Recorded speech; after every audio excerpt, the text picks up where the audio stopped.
wants 200, baby. You ready to get back to the trading action? You aim, you shoot, and make money. It's going to be a great day. You guys know where you're at.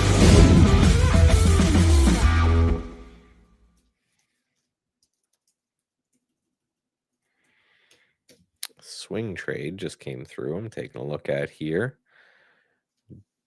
GDRZF. Gold reserve, Bermuda. Okay. So a little bit of a pullback here in gold. Now what about GDX? So yeah, gold is pulling back here a little bit as well. Gold miners, anyway, I should talk about. Gold miners are going to pull back.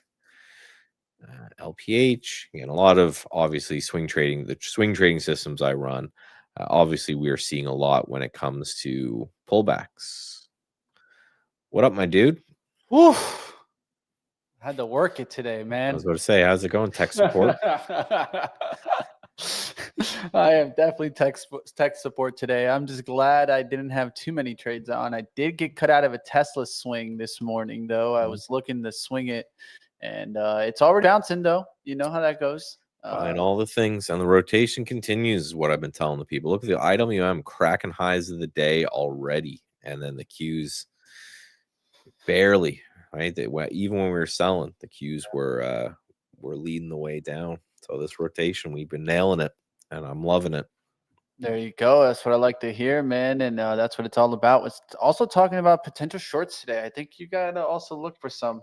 There's going to be some places that look like some continued downside action. Well, the real question, right? So this is where Jay Powell did his announcement. We're pretty much right there. So we're at the 2 weeks ago. That was a low, and then we had this. So the last two kind of fake outs where people thought the market was going to go down. Those little lows are kind of holding, and it's really wild to see. We got the SPY only down like 1.5% from all-time highs, and then we have the Qs are down like 5%. So again, just it's a large cap tech rotation. It is a rotation into things like IWM, which not from all-time highs, but is down less than 2%, even though it's generally the most volatile, the highest beta of the major ETFs that we look at. It's doing relatively much better.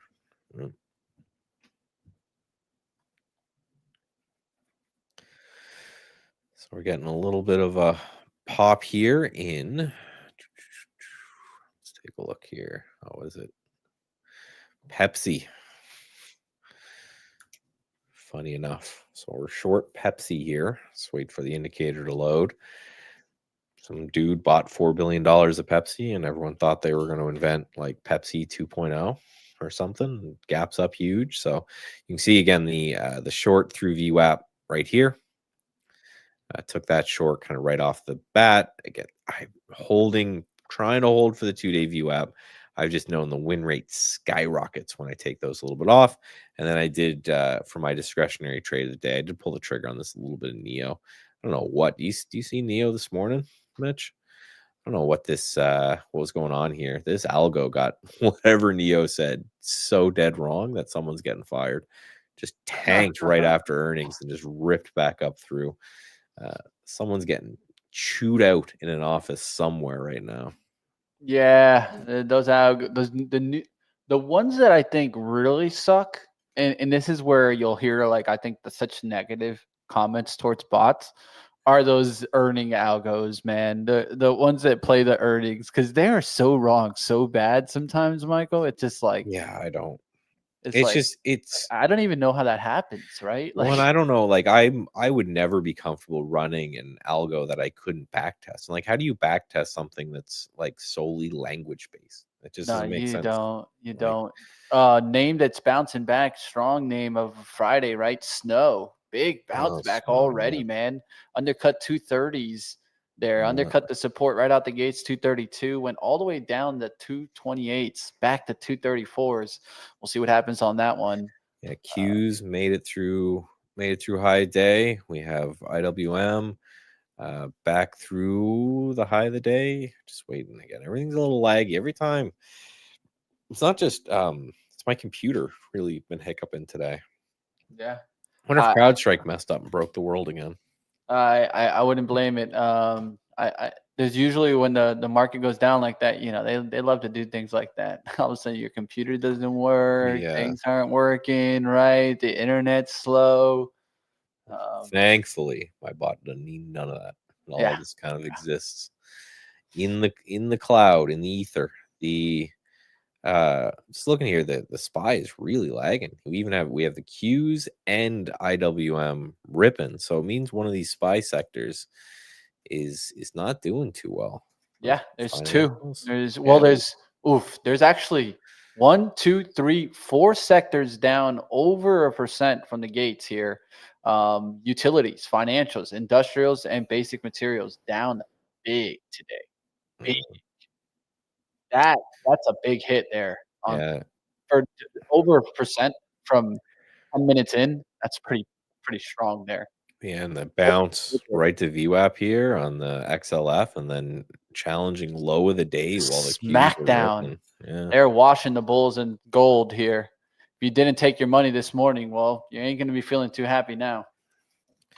Yeah, I'm still in the camp that every dip is going to be bought until the shorts are unwound. And I know you're doing tech support, but we went around the horn on the COT data. They so short, or they covered a bit last week, but not a crazy amount. So the trade is still on. It doesn't feel like as disastrous as it was before, but the trade is definitely still on. I got you one. If you think you're looking for bullish action today, why not look for what I'm starting to see all around Twitter? And what is that? Slut Lana to what is it, like 3,000? They're talking about out there. Yeah, that's a little bit lofty for me, but I think Solana's going to hit 1,000. 1,000. That's the price they're looking at. I just keep Yeah. hearing so much rumor talk, and when I hear that rumor talk, I don't listen to it. But if the chart tells me yes with the rumor talk, then this is a good area to look at SOL. Good area to look at SOL, right? Yeah. Also a good area right I now. think at least from where the technicians are coming from, right? If you take this kind of base that it's been in, and you just do like a very old school measure move, right? You measure from the top of the base to the bottom of the base, you apply that to the breakout point, it sits around 1,000, right? So it's old school TA. Measured moves out. I've seen some people try to take from this high to this low and try to measure that out, and it becomes like 1 million or something stupid like that. But yeah, 10,000, like good luck.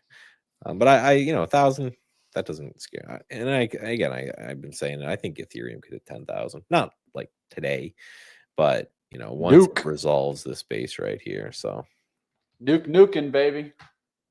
If you're looking for one runner, that's definitely running right there. Up to 670s, looking really well. That's a strong move out the gates here. Has gone sideways here and was a good mover this morning. Nuke. This one and UKK. Yep, and UKK. It's a known player in the kind of nuclear reactor space. Nice. Oh man, where did my position things? All right, well, got to fix up my screen a little bit here. It is the Monday Gremlins, man. I know.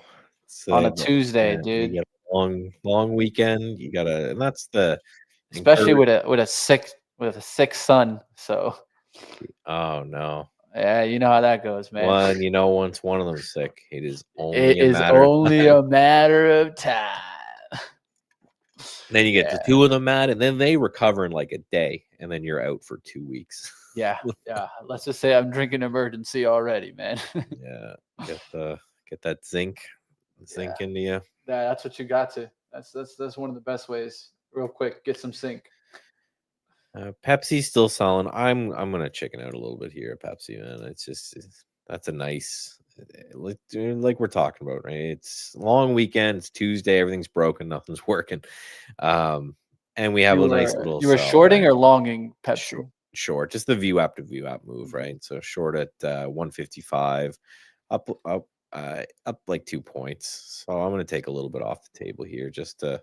Yeah, it's not a bad Yeah. one. I wanted to see Pepsi go in and then maybe see if Coke actually wanted to make the move, and it doesn't. And so it's dropping fast. That defensive trade falling off fast this morning. Johnson & Johnson was one that I was looking at out the gates. It did have a nice spike, so I hope somebody watched me on Trader TV before I had all my gremlins this morning and was at least able to make some money on Johnson & Johnson out the gates here. We'll see if it catches a bid here. Tesla pushing. That's one that I liked, guys. I really liked it on Friday. I just have a tendency of finding it hard to hold it, right? I usually just go a little bit too big. And this morning I cut out of it for about $98 loss on the swing account.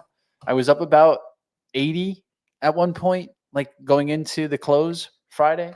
So Tesla, good looking move though today, guys. This is a throwback look on the daily. If it could get back to 340s, this is going to look prime time, but it's a tough candle right now. Yeah, and it's like I was talking about this morning. I kind of didn't wish for a rally today. I kind of want a little bit more of a sell-off today. It just gets really hard when you have these gap down days and they start like buying it right off the open, is because often they just became a slow grind. Like you get these slow grind potential higher days, and they're just no fun to trade. So it's just not a good trade. Palantir bouncing today. I know a lot of people were swing short on that on Friday. Looking at shorts potentials later in the day on but that one nice bounce back. Relative strength there on Palantir is kind of interesting. Yeah, I got you guys. I can take a look at right now some names that are leading. The interesting one is CleanSpark really starting to take off there. Ethereum taking off, guys. Mara taking off. So maybe Bitcoin type of day. I'm seeing it right now. We'll see if it can stay. But look at leading my market, leading my watch list, and I have a lot of names, like 6 crypto names. Yeah. Oh yeah, Bitcoin did do a little pop there. So that's one way to look at it, guys. Bitto up also. I know everyone and their dogs watching this downtrend line here on Bitcoin. Look at Salt. We just talked about it. I think we're missing this trade right now, but it's doing really well. Well, don't worry. I have the king. If Solana gets to 1,000, Farcoin gets to 10. Just the math. It's the way it's going to happen. So should have been able to grab 100 shares of Solana this morning. That Salt.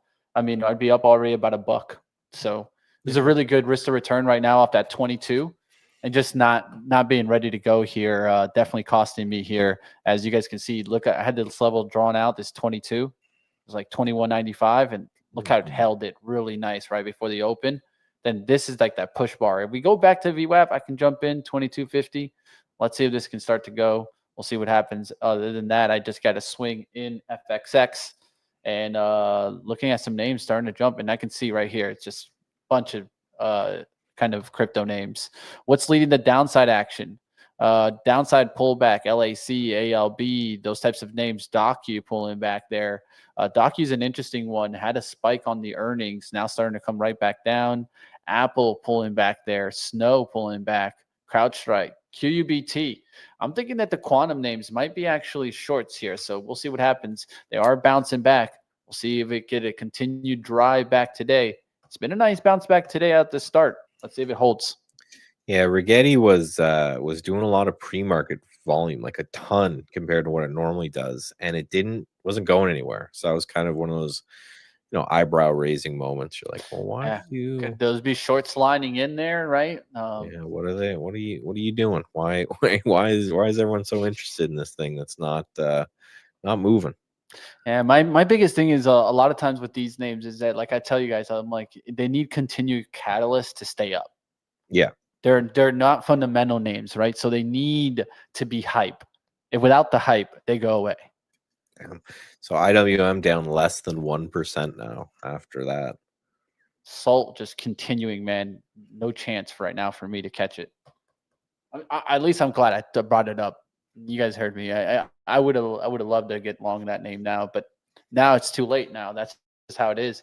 Look at Baba, man. That was the one to grab. Remember last week I talked about how that was setting up again.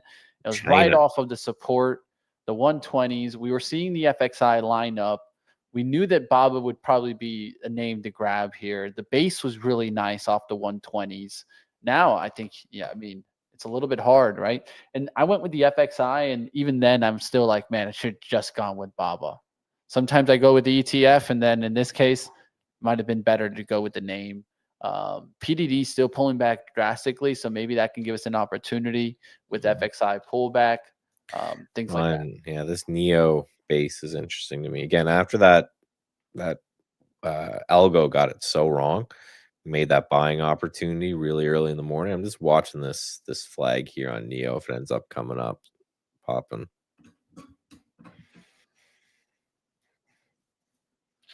All right, at least FXI starting to work back to the upside. That can help, right? I want to make some money on the swing side of things. Pretty close to getting that count. I need to keep pushing on that one.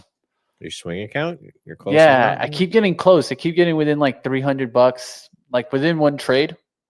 But then I run into like kind of the law of average right now, where I just keep, when I'm within one trade, I'm getting like 3 or 4 losers, which is pulling me back towards about 2 trades. So now I'm within kind of like a mix between that, like a trade and a half in the green would get me there. So what I've been trying to do is a mix, right? Do I go for the small profit? Do I go for the win? FLNC, I had the win. And then, of course, the market turned on Friday. I was up like 300 and I only took like 150 on the name. So I needed like maybe about 150 more, and then I would have got it. So it was like, one of those where you're just like trying to get there, especially when it's an eval, right? You can see the finish line so close, yet it's hard to pass it, right? That's why I normally start to, as I get closer and closer, instead of increasing risk, let's try to decrease it, try to just stair step our way there, right? Mm-hmm. That can be the trouble thing. You try to push too fast. MLYS, a small name, completely ripping there, guys. Up 70% for a $26 name. That's a good move.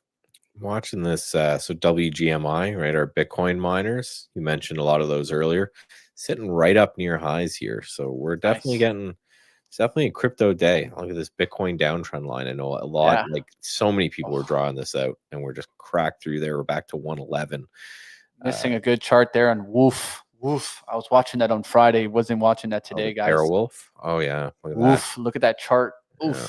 Pretty. Big. This is pretty. Big short float on that one too. I think I remember seeing. Yeah, 33% short.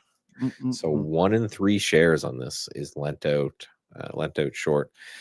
Continue rip in the markets, right? We now have IWM only down 0.75%. We have the SPY down less than 1%. We have where the Qs are down about 1% still. I didn't mean to do this for you guys. Make your lives a little bit easier there. See what I'm seeing a little bigger. Yeah, so right, we have IWM down 0.7%, just staircasing higher. Now we do have these ISM PM Dilio thing. Whatever this one was this yesterday? No, today. Yeah, ISM manufacturing PMI at 11 my time, so that's 10 Eastern. So we've got that coming out in 8 minutes. There's one thing that I do want to tell you about, Michael. You might not be seeing so many comments right now, and that is because there are going on YouTube, but we need to go to a different stream to see that. So I will send you that link so that you can see that. Oh, okay. Sorry about that, guys. We had some gremlins this morning, and we made it. We made the best of it, right? Sometimes. Oh, I see it. No, I got the link here. I got it. All right. Yeah, we can find some chat comments there. There we go. Okay, I'll leave that up here. Hey, Tack, we miss you, man. I'm sorry. Oh, there's Steph, Shane, all the crews here. That's all good. The crew. We love you guys. We're not ignoring you. We're just having a little bit of some gremlin morning. But hey, that's just the way. The way it always happens. It always happens after a long weekend, like every time. Oh yeah, you can be guaranteed after a long weekend you have some shenanigans going on. What I'm gonna do is I'm just gonna pop out the chat, so I got you guys, so no worries. Yeah, I'm doing the same thing here. That works, and then I can close the stream and not have to watch it. Boom, boom, boom. Got you, Nuke. Work watching. There you go. Yeah, I'm with you, Wolf. Nuke, those two I really like, guys. Like I'm trying my best right now to not even trade. I'm just calling out what I like, what chart wise, like technical analysis I see. Yeah, there's plenty out there. Keep looking for those good looking charts, guys. Yeah, all I did is I took that Pepsi. I'm out most of. I got like a little tiny bit left, but I took out most kind of in this area, and I took my NIO, and that's not doing anything. We're just chopping around here, so trying to keep it very, very light this morning. I don't want to be. I wouldn't mind obviously being up a lot today, but I don't really want to be up or down a lot today. I want to just ease in. Especially I went dark on I don't know what you long weekend, but the laptop turned off and got shoved under the bed. The phone got put away. I went out. I tried not to even think about any new systems to build or anything. Just tried Tesla continuing the rip all morning long. Back towards I got it this morning. It looks good there, guys. So watching the SPY continuing to climb. Very little pullback here out the gates. A lot of things led by, of course, technology with the lift back up to the upside. Where is the sector that's hot today? Well, it's semiconductors and solar names getting the bounce right now. The tariffs can really help those solar names out. So if you're seeing those spike, well, there it is, guys. If the tariffs are going to come off, well, the solar names could get a move up. So you can look at that as names that could get a little bit of some run intended, pun intended. Let's go. All right, so now's the moment where I'm like, remember that meme from Parks and Recs? I'm too embarrassed to ask. So what happened to tariff stuff? Because I've been dark. I haven't been on Twitter. I haven't. Yeah, that's what normally I come in here and able to deliver. But yeah, so supposedly I guess tariffs are.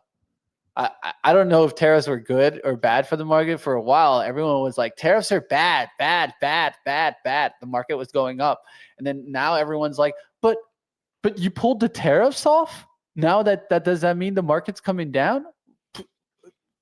You can't make this stuff up, guys. That just goes to show you how much people are flip-floppy, guys, right? And how the analysts out there and the TV and media will sometimes try to find a rhyme or reason versus what's really happened, right? What's really happened is momentum names have cracked. All that euphoria that we were seeing in the market just a couple, let's say, weeks ago has slowed down. It doesn't mean that it's completely dead, but when you see Palantir come down like the way it is, when you see HIMS come down the way it is, when you see some of this nuclear stuff take the hit, and you start to see some of the hype dialed down, well, that's okay. That's actually a good thing, right? It's more, did something break in the market? Nothing broke. It's just the hype names are coming down. And this is a normal thing to see.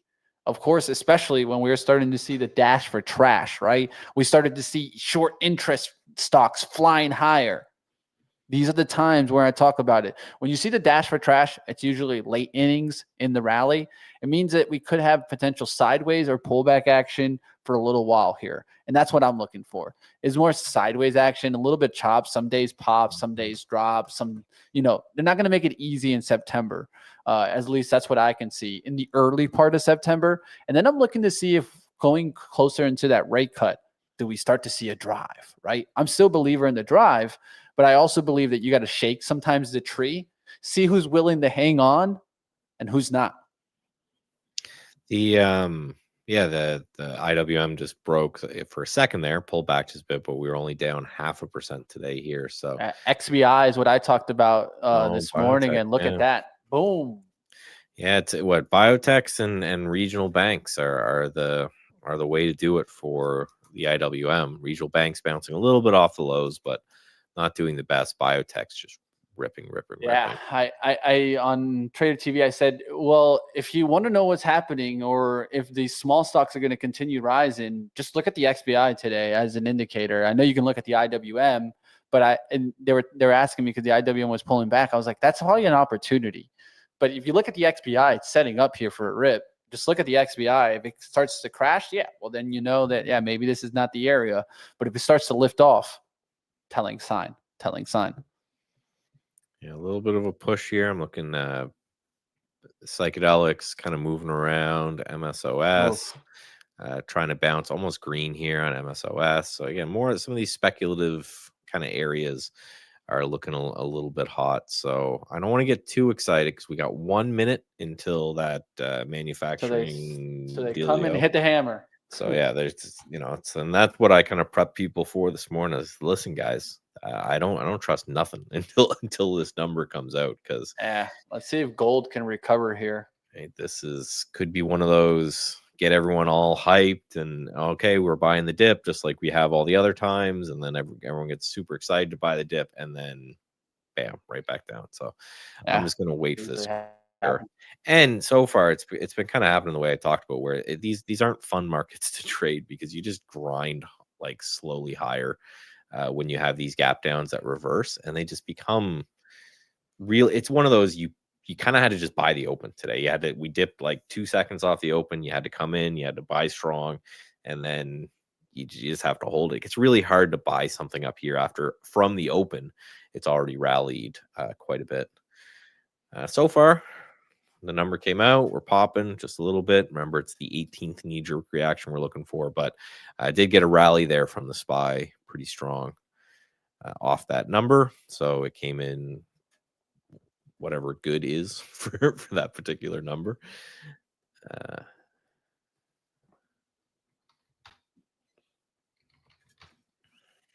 With these names climbing back, maybe we get another lift in that Serve Robotics name. So looking at it, it starts to lift off the VWAP 1050 now to 1075. Pretty good lift there in that name. AU trying to get a lift there too. That's a trade that I can see out there trying to work. Rich Tech also doing well. Just robotics on a day where maybe we get a continued drive. Right. So definitely not taking too many trades right now as I'm still feeling a little bit out of it because of the morning, right? So I'm not trying to push too much early. I can push in a little bit, right? FXI really continuing to climb back. That's at least looking good. Glad I added on that name.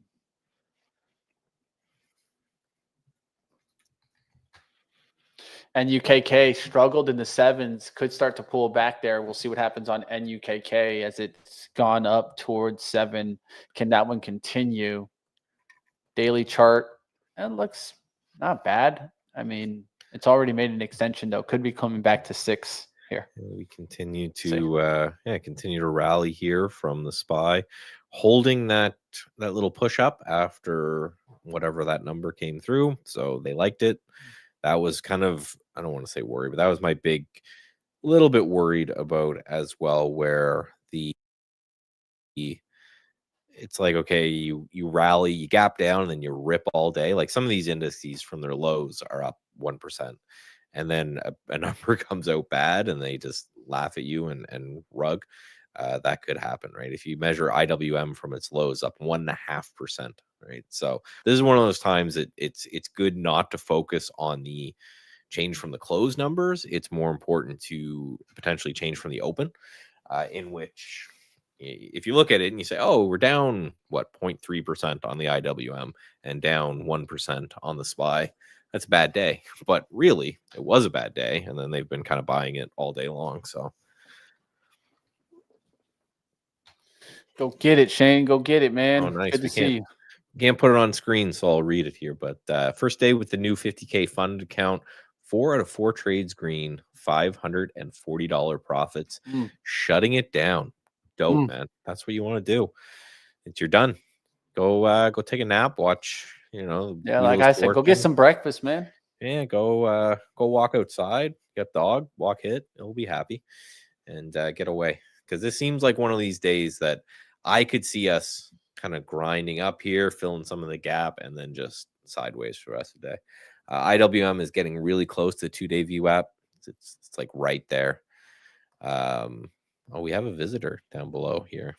Oh, there he is. Dude, I set up to the sound that these sounds are quiet. I didn't hear a sound. All right, let's go ahead. Let's bring in the man himself. Kevin, what's going on, man? How we doing? It was a good long weekend. You all recovered? Apparently it was too long because I'm feeling those cobwebs too this morning. Yeah, I know. I can't. I'm on like my 5th coffee, and I don't think they're coming off, man. I gotta stop. It's just how it is right now, guys. But the kids were sick like yours, Money Mitch. So yeah, that's probably Yeah, partly it doesn't help. It's like a long weekend. You guys pick the long weekend to get sick, not the short weekend. exactly. Oh, I just got word that It's never Trump convenient. is talking at 2 Eastern. 2 p.m. So 2 p.m. Eastern. Breaking news. Yeah, that could be also why the markets don't go too crazy today. Maybe comes up, maybe comes right back down. yeah. So Maybe we're right back by the open by 2 p.m. So well, we hit the 2-day VWAP on the IWM, which to me is the most important sector right now, or the most important index right now. So I could see that being it, that we just kind of chill out, right? yeah, seeing the liquidity move start coming in on Nuke and UKK coming right back down there. Yeah, Rejected the saw that 7. one too. Yeah, Um, and UKK goes a good look. It did that move right over 7 too, like you're Yep. saying. Liquidity move. Liquidity Pulling move back right. off of that. Gives them the look on the 1 minute. On the 1 minute, it looks like it's going to go there at 7, and all of a sudden, whoosh. If you Right. if you're there and you're like, oh, I'm getting out at 690. If you don't get out at 690, watch what happens, right? This is the thing about trading these smaller ones with big size. You got to know how to let go of these. I think that's the number one thing. If you're going to trade with big size in these smaller ones, you got to be able to get out, know that you're wrong, and get back in when the time is right, right? So Yeah, that's where I absolutely. think a lot of the smaller traders, especially the ones that trade bigger and then want to trade like big like earnings and want to make that big return, well, you got to be able to get out. And I think Shane was even playing this a couple of times. So I hope that he listened to himself and he said shutting it down, and he shut it down, right? Because that's what you do, right? Yeah. Like, let's say he probably played this thing through 550s and it ripped towards like 6 something, and he sold a good portion of it, and he was looking for a break continuation to 70. He's like, you know what? I'm done. Let's take this money. Let's get out of here. Sometimes that is the better trader, guys. It's not about playing the hero. That's easy. A way to turn into the zero, right? Oh yeah. I mean, walking away is a huge part of it. It's very well, difficult. Kevin, look at that. Got it ready to go. Let's go, my friend. And you can click on it too, just to give you the outside to the left hand side. If it says Kevin, all you gotta do is just click on Kevin, and you're up, my friend. You got power, man. You're in the power. So welcome to it. I'm attempting to work a different kind of Neo than you, Michael. NEO, not NIO. So this is a hangover, but I haven't had much luck this morning with a few of these names. It seems like, but Monday morning, but it's Tuesday morning. Yet increased volatility here at the open. Traders are anxious to trade. NEO is one of the quieter ones that I was looking at just for a fade today. Been trying to size this as it's been confirming to be holding up against the previous close, and so we'll see what happens. Slower play, looking for that profit taking. You guys know kind of the strategy with this, with these hangovers. There was a few others, man. These dividend tickers have been nuts lately. It was SOGP, NBY, and this morning even another ticker. It's like, you know how these companies, they'll see what's working, and then they all start coming out with their own press releases regarding that, like this treasury Bitcoin thing. And now it's the dividends. Now the dividends are what's kind of been taken off here. Hey, the small caps are run by PRs, man. It's not. Yeah, absolutely. Man, I'll take a good dividend in this market, right? If you're going to pay me, I'll make it. I'll take it. And yeah, for your hangover plays, man, I'm so interested in these that I'm bought like a ton of new data. It was like $1,500, and I'm learning a code and a new backtesting system that will have more kind of tick by tick intraday data. So I'm getting deep with it, because I do think that this would be, it's everything I do right now is all not large cap, but basically Russell 3000. So stocks that aren't junk, but I'm just seeing there's a lot of money to be made in this junk. In the junk. Yeah. So yeah. I dumpster diving. There's treasure out there. Absolutely. Yeah, and Money Bench has been doing real well too with some of these backside names, and there's definitely a few of them. Did you guys see the IPDN move on Friday? This ticker from $2 over 10. And today, for example, I mean, we see kind of this $6 area that even IPDN's holding up right now. Yeah, that actually looks. I actually like that name on the plus side here for above 6. I think that's one to watch. I'll send an alert. Oh, to get a continuation move above 6. Yeah, because the thing is, it dropped too much, right? So one of the things that you want to see on these names is that it stays within the top end of the pullback. So I think for you and what you're looking for more, I would want things to I hold like agree. a Holding 38% pullback, Yeah. like the earlier fibs, not the deeper Mm. fib. This is a 61.8 and just sitting on that one. So essentially holding a really nice pullback area to look at. If you use fibs, this is where you're buying, not where Yeah. you're selling. Just saying.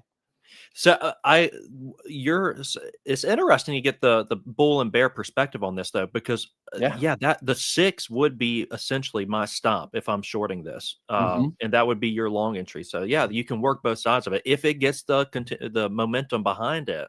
Agreed. Volume low right now, right? And so what you want to look Yeah. at here is I would be looking at kind of the hourly chart and waiting for it to break hourly ranges, right? Especially right now, you can get trapped in between a lot of this, and that's why there's wicks on the hourly, 575 and pretty much like 518. It's trading between there. I'm waiting for a close of like a 15-minute candle above 575. That would be your alert. Oh, we got another visitor. 1, 2, 3. I'm pulling you up. Let's go. Let's go. Don't pick your nose. AK-47, how we doing? Yeah, man. Doing good. How we guys? How we doing? Josh in the house. What's up, man? Man, What's this it's thing? another day. Somebody alerted a ticker in chat. Josh Smith. Who's that? HWH. guy? Halt it up. Yeah, we just opened up on HWH. What are your thoughts, AK-47? Squeeze City right here. That and Soggy P from last week are halted is halted up right now as well. So you got Sog P halted up, you got HWH halted up, and yeah, you got that resistance line that you have right there, past chart history. Upper Shadow City, as I call it, and this play is definitely going to fail at the top. But when you have the mob moving over to a certain play and it all kind of rushes over to one at one time, you got to be careful shorting the top. I don't short the tops usually, generally speaking, but this area is where you'd be looking to possibly get that short at high of day. Again, very high risk, high reward type of trade, which I'm not into shorting at the tops, but definitely HWH getting a little move, baby boys. Traders are waking up. So what are we thinking? Is Thar dead? Because I just missed, Thar's dead, man. yelling Thar. I killed it. It's really Yeah.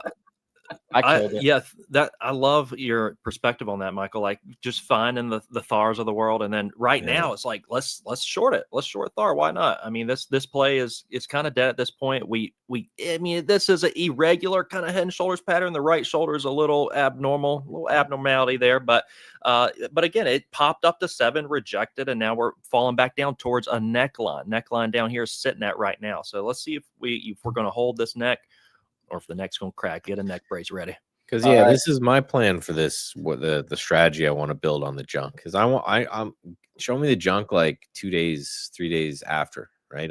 When everyone's forgotten about the junk, show me the junk a week after. That's where I'm gonna, and I know I'm gonna make way less money than the people who are really good at nailing the top of these things, but because I systematize things and I'm using robots, I'll never forget, because it never forgets, right?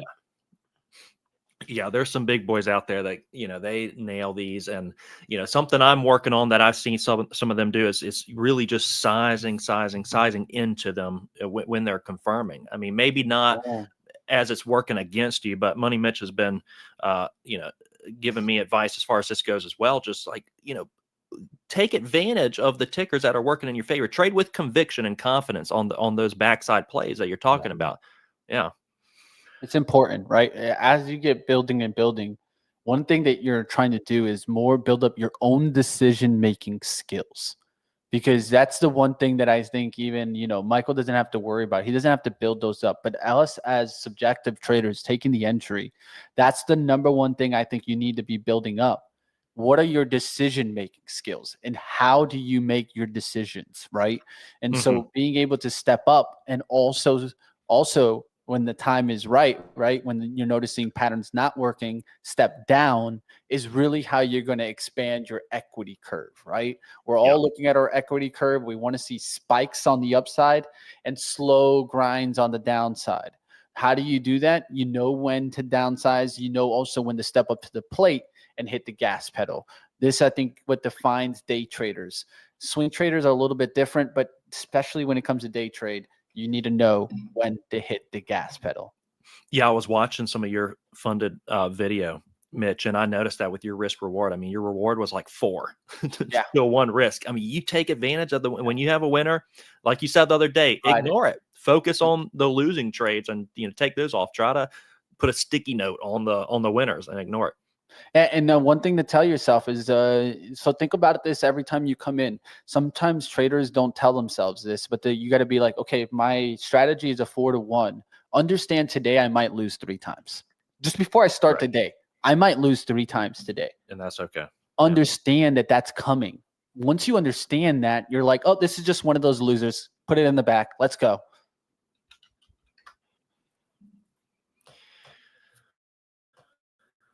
Detached. HWH.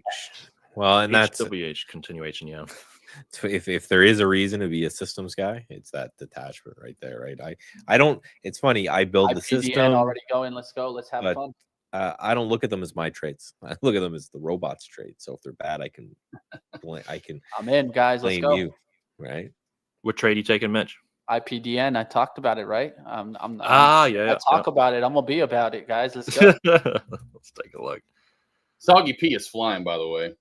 Oh, Soggy P is ripping right now. Yes, Soggy P, the old dividend play. I took a loss here. Thankfully, managed the risk well. I was looking for this one. You can see on this chart. I was looking today. I was looking for it to see if it was going to profit take some. But the dividend plays, Josh, you've been seeing that with some of these names. I mean, those dividend plays are getting massive spikes by them. SOGP was one of them. Jeez, this thing's insane. Just brought it up, just like from $20 to $18. Soggy. Like when I blinked.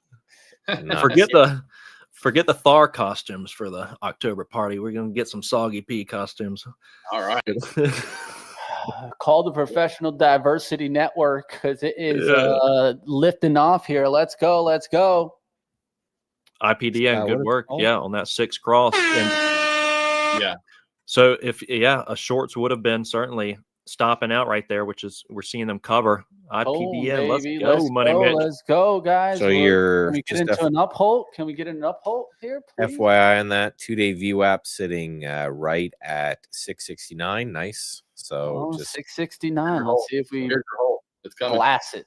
Oh, the halt is coming. Let's go. Let's go. There you guys have it. And I didn't hesitate when it got to 607. That was the key here, right? I had how much to get in. And you guys can even rewind it. You'll hear me.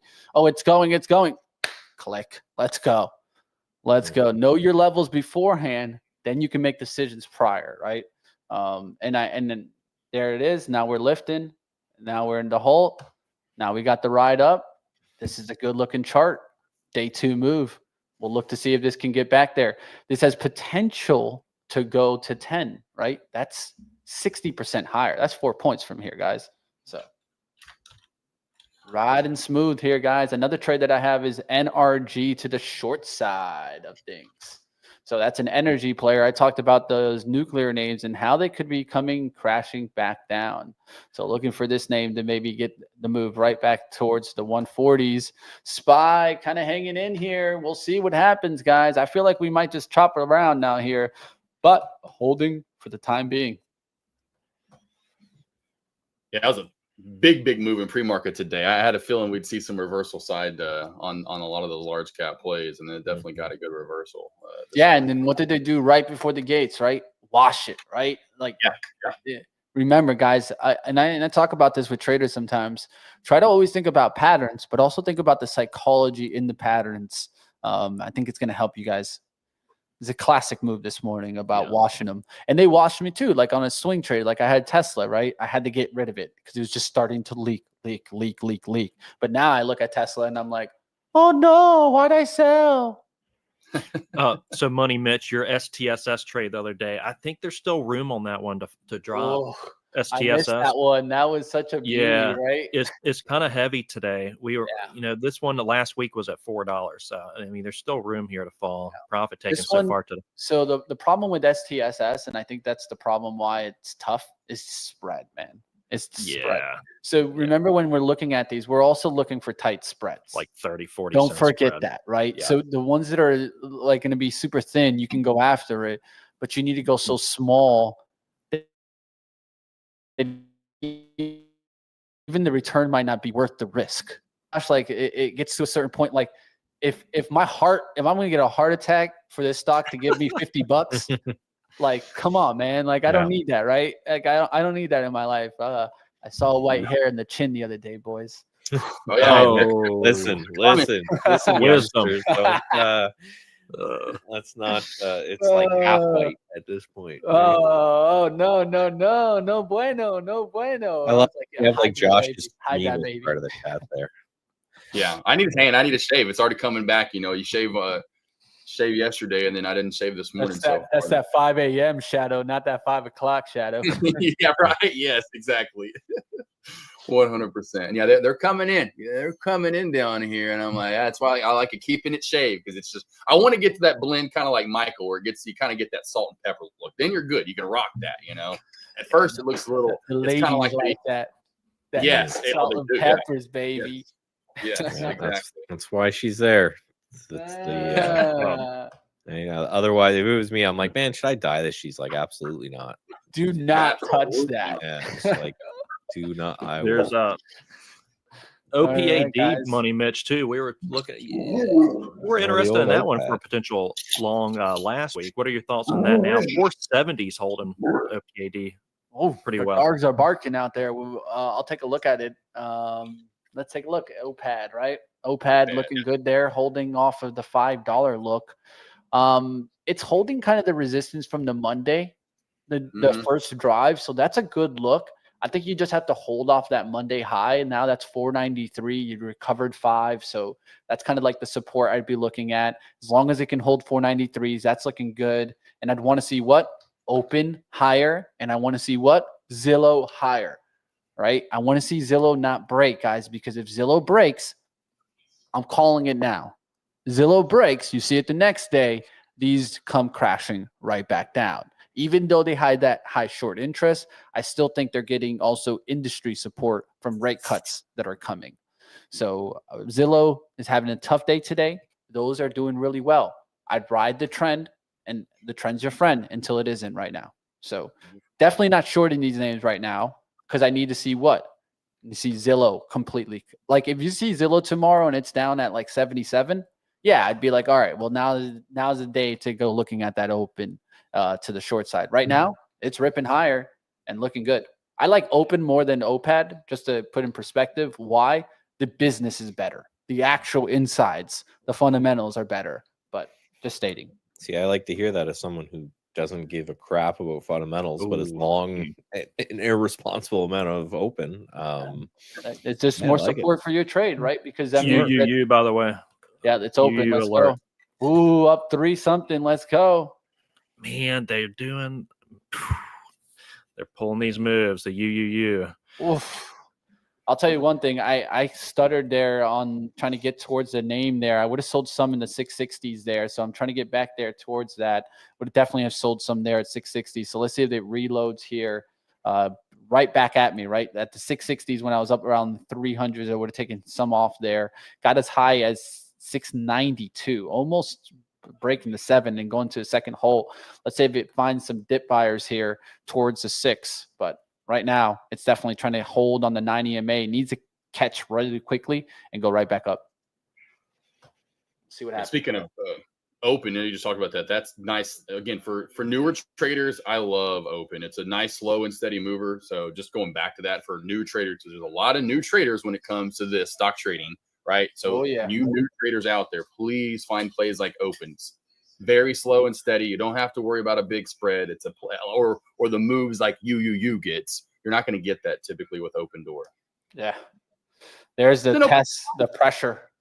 The pressure's come in right back to me. Now I'm going to look for it to take off. Let's go right back up there. Yeah, that profit taking, crazy how fast that comes in on plays like IPD and that lower float, that rotation over. It's usually a big order. I can try to find it if I scroll back, guys, but volume's fairly spread out here in small cap land. Because we still got HWH holding up, UUU's halted up, and UUU starting to pull back a little bit. Pointed out the special cash dividend, which has been hot. That's the soggy P.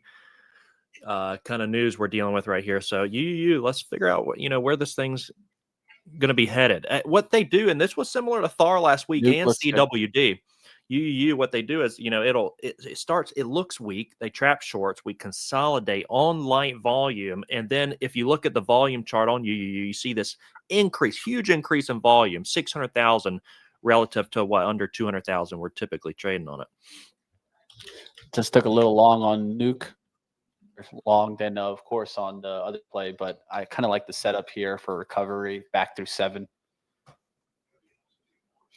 Yeah, I was actually looking for a dip buy on Nuke right when that came down through the VWAP there. My orders didn't get clipped. I wanted a little bit lower into the 6s, and it didn't get filled on a dip buy. But I agree with you. That does look like it kind of wants to take off. And what I tell myself is I wanted a dip buy, so don't go chasing here, because what do you always do? You get in as soon as you get in, and it rolls over on you. So like you didn't get your play. You opened up, guys. And that was a weird halt up for you. Usually it's a nice flat top, not an upper shadow. That actually had an upper shadow on it on my end, the UUU. So that was really weird. A halt up right there. Is it 3Us, 2Us? Three Us. Three Us, because I like the 4U play, but we won't confuse everybody here. We're holding 6 right now. That looks good, man. That looks good. I like the setup there. Really nice liquidity right before. Remember, wash them before you send them. They wash them before they send them, guys. See, it's funny. Every time I was like, what the hell are these guys talking about for? Because every time you guys said UUU, I just went right to the quad U. There's like, that's not moving at all. What am I the crazy one? Wow, this is Monday cobwebs really getting. I'm glad I caught it at least. They could not. They could not make enough coffee, I think, to get these things out of my head. I just can't do it. I think the only one that doesn't exist is high pace commentation on something not moving. All right, Josh, let's go to you, my friend. What are you looking at, my friend? Oh, I'll go over to really like what I was showing earlier on Nuke. I wanted this old resistance. What I always talk about, old resistance becoming new support. And so I had a feeling we'd soak back down to this area at 635, but I wanted to go a little lower for the dip buy. So I came down here. I saw 625, but I like going lower on dip buys just in case. And I went down into the 605, 608 mark. I even had orders at 597. Thought maybe we could get down to this. We did not. So there was my bounce play. So know what I was telling you guys, you just sit back and wait for your next setup. So I wait and I'm sitting and I try to find a chart that I'm looking for that I like a lot. But that's typically slow and steady movers. And I don't like the jolty quick moves like you or another the 3Us. I don't like plays like that or HWH. They these kind of like what you're talking about. They wash them before they send them. I don't like plays like that. To me, a lot of the time it's just too jolty, like you were talking about too as well. The risk to reward ratio, where is it at? Hey, are you going to have a heart attack in your play? I don't want to. Of course, you can see I've got like how many animals around me at all times over here. So it's just like, I want to keep it nice and easy when I do take my trades. So what I'm looking for would be Nuke and another bounce play. I'm not big and keen on breakouts. I'm wanting this to do exactly what Money Mitch was just talking about, reclaim and at least get to 7, get a spike over it. I love how this I'll put my line in of course, what would be resistance. Now, this becomes such a great bounce opportunity. When we break out of this old resistance area, it then becomes the demand zone for the bounce play. And so that's where I'd be looking for a bounce. So I've talked about this actually before I even joined you guys in my live stream. I'm just hoping and looking for this to squeeze up. And once it does, then I'm going for a bounce play back on top of it. So that's what I'm looking for and waiting for right now. Soggy P, same thing, same approach for this. I would have loved a bounce play. And I want traders to see this. Right. Halt strategy. You're going to notice when you get these really big bullish green candles and we halt up, that it becomes the support area when you gap up above it. I noticed that in 2020 around the COVID year, for whatever reason, it was just because we had so many plays halt up.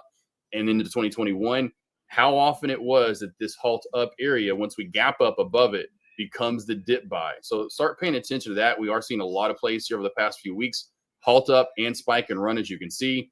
And what do we see a lot of the time? And I'm looking for bounce plays. I call it the halt strategy. It's really, really money. And on this, it's a really good strategy. Again, I'm a big dip buyer. I'm a big bounce trader. I don't like breakouts when it comes to small caps. A lot of that comes to me when I first started trading, getting my butt handed to me. And again, you get in. Oh, let's get in. We're breaking out from 7, and you get in now. It goes to 710 upper shadows, and it's like 680 before you can blink an eye. And you're like, no, I thought we were breaking out. And then you get in. Oh no, this is the bounce play, and you start doing that. I hate trading like that. Like you were talking about, Mitch, the heart attack stuff. I just want to sit back and wait for trades to come to me. And so I'm just sitting back, waiting for the squeeze pattern, like we talked about on NUKK, to happen, and then I'll take the bounce play back at 7. Soggy P, by the way, Goodness just gracious. ripping. Nuking, baby. Let's go. Yeah. Got that one still. So HWH looks like it's slowing down a little bit. I'm trying to see if IPDN will go back, boys. I'm still in it. Still in it. Okay. Yeah, that honestly, like you were talking about earlier too, I'm going to zoom in on this. What Mitch was talking about for that trade earlier was such a great breakout trade there for Money Mitch. And again, I don't have a lot of, but that trade right there and reclaiming that area that you talked about, and then when it was that was it. That's your breakout. I'm not a big breakout trader, but when you have this U-shape kind of setup right there, back over that, she's going to fly, and she did fly. Unfortunately, didn't last as long as I know Mitch wanted, but that's A1A breakout setup. And look right where, remember I called out when you're chat mode. Look, that's that orange line. That's the 2-day VWAP, right? Came right to that. It's the average price today and yesterday. Spiked it just a little bit, and then right back down. But now we're holding the 1-day VWAPs. The question, I've seen this happen a fair amount, where you just pop between them. You pop between today's VWAP and then yesterday's VWAP. I can't really make up your mind one way or the other, and you're just kind of going through a lot of those. It's interesting. Once again, though, the top strategy of the day, definitely buying through supports at the open. The same strategy that Michael and I have been talking about, I think now months. You look at a lot of charts, like even let's say Palantir and even the FXI trade that I'm in, they all did that undercut and rally. A lot of trades doing that today, undercutting the support and then rallying. This is a strategy we see too often. And they're red to green looks, right? The key is looking for it to come back above that VWAP and then not coming back. There's a lot of trades that haven't come back to the VWAP yet. Yeah. Look at the 4Us. Who wants to open up the 5Us, and it's an ETF, and we hold them both. You hold Unity, which is the single U, and then is there a W, right? But that's a Unity, and then the triple U, and then the quad U. Good idea for your twins, Mitch. It's a shirt idea. You and you. Guys, HWH here. I'm gonna see if I can pop it up. Descending triangle, HWH, little descending triangle play. Lower highs getting squeezed to some support right there at 4. It snapped under it, so I'm monitoring HWH for a potential short play against either you could be either 4 or the highs there. I'm gonna see what it does on this crack, and then likely get involved with it against the highs. But I want to see where volume is going to sustain elsewhere, because I certainly wouldn't want this play to consolidate like we did with UUU, and then 600,000 shares of volume just come in and squeeze it out again. So I want to make sure that the mob shift, as Josh says, is focused elsewhere. Got to pay attention to the mob. You really do. Yeah. Especially the market we're in right now. We're like today, where I'm, you can look at 3, 4, 5, 6 different small caps, maybe even more. Soggy P with all this, right? So my one discretionary trade today is I'm short some of that Thar, just because you guys got all this cool stuff going on, and Thar is just breaking lows of the day. So, all right, goodbye. I love it. Yeah, it looks like Soggy P, UUU are the plays. So HWH, I'm going to be monitoring for a potential short. IPDN slowly curling up as well. Then what's Nuck doing? Nuck just actually put in a high day move and pulled back down. A little upper wick there. Yeah, and that's what Little was talking about right there, right where I said, oh, let's take the breakout. It's going now. And then, boom, next thing you know, you think you're breaking out. You get in. You don't wait for confirmation. And then, it just smacks you right back in the face, and it's down. So, yeah, on the short side, that's why I go over, I trade this with the risk of over under, and meaning I'm not going to stop exactly on the high a day break if I'm short, or right at the whole dollar area, because so often we get those upper wicks. We talk about the liquidity sweeps, so I'm going to wait just for confirmation there. All right, we'll see if Nuke gets going there. IPDN right back up there. So kind of a little bit of a balance back and forth between trying to play these two smaller plays. So right now I'm thinking about cutting Nuke just because it's break even, but I also could see it go back above 7 here. Definitely don't want to see it back through the 660s here, so it can keep it tight. We'll see what happens in Nuke. Tempest, also another name for a swing trade that I'm keeping an eye on, having a good day, and pulled back to the VWAP. 74s were a good look there, and looks like it might want 76 today on Tempest. Our play, the U's. Hey, you. Hey, you, which you? The Hey, three you. U's. Hey, It's yo. you. Yeah, at highs. Right now. Coin, baby. Dring, dring.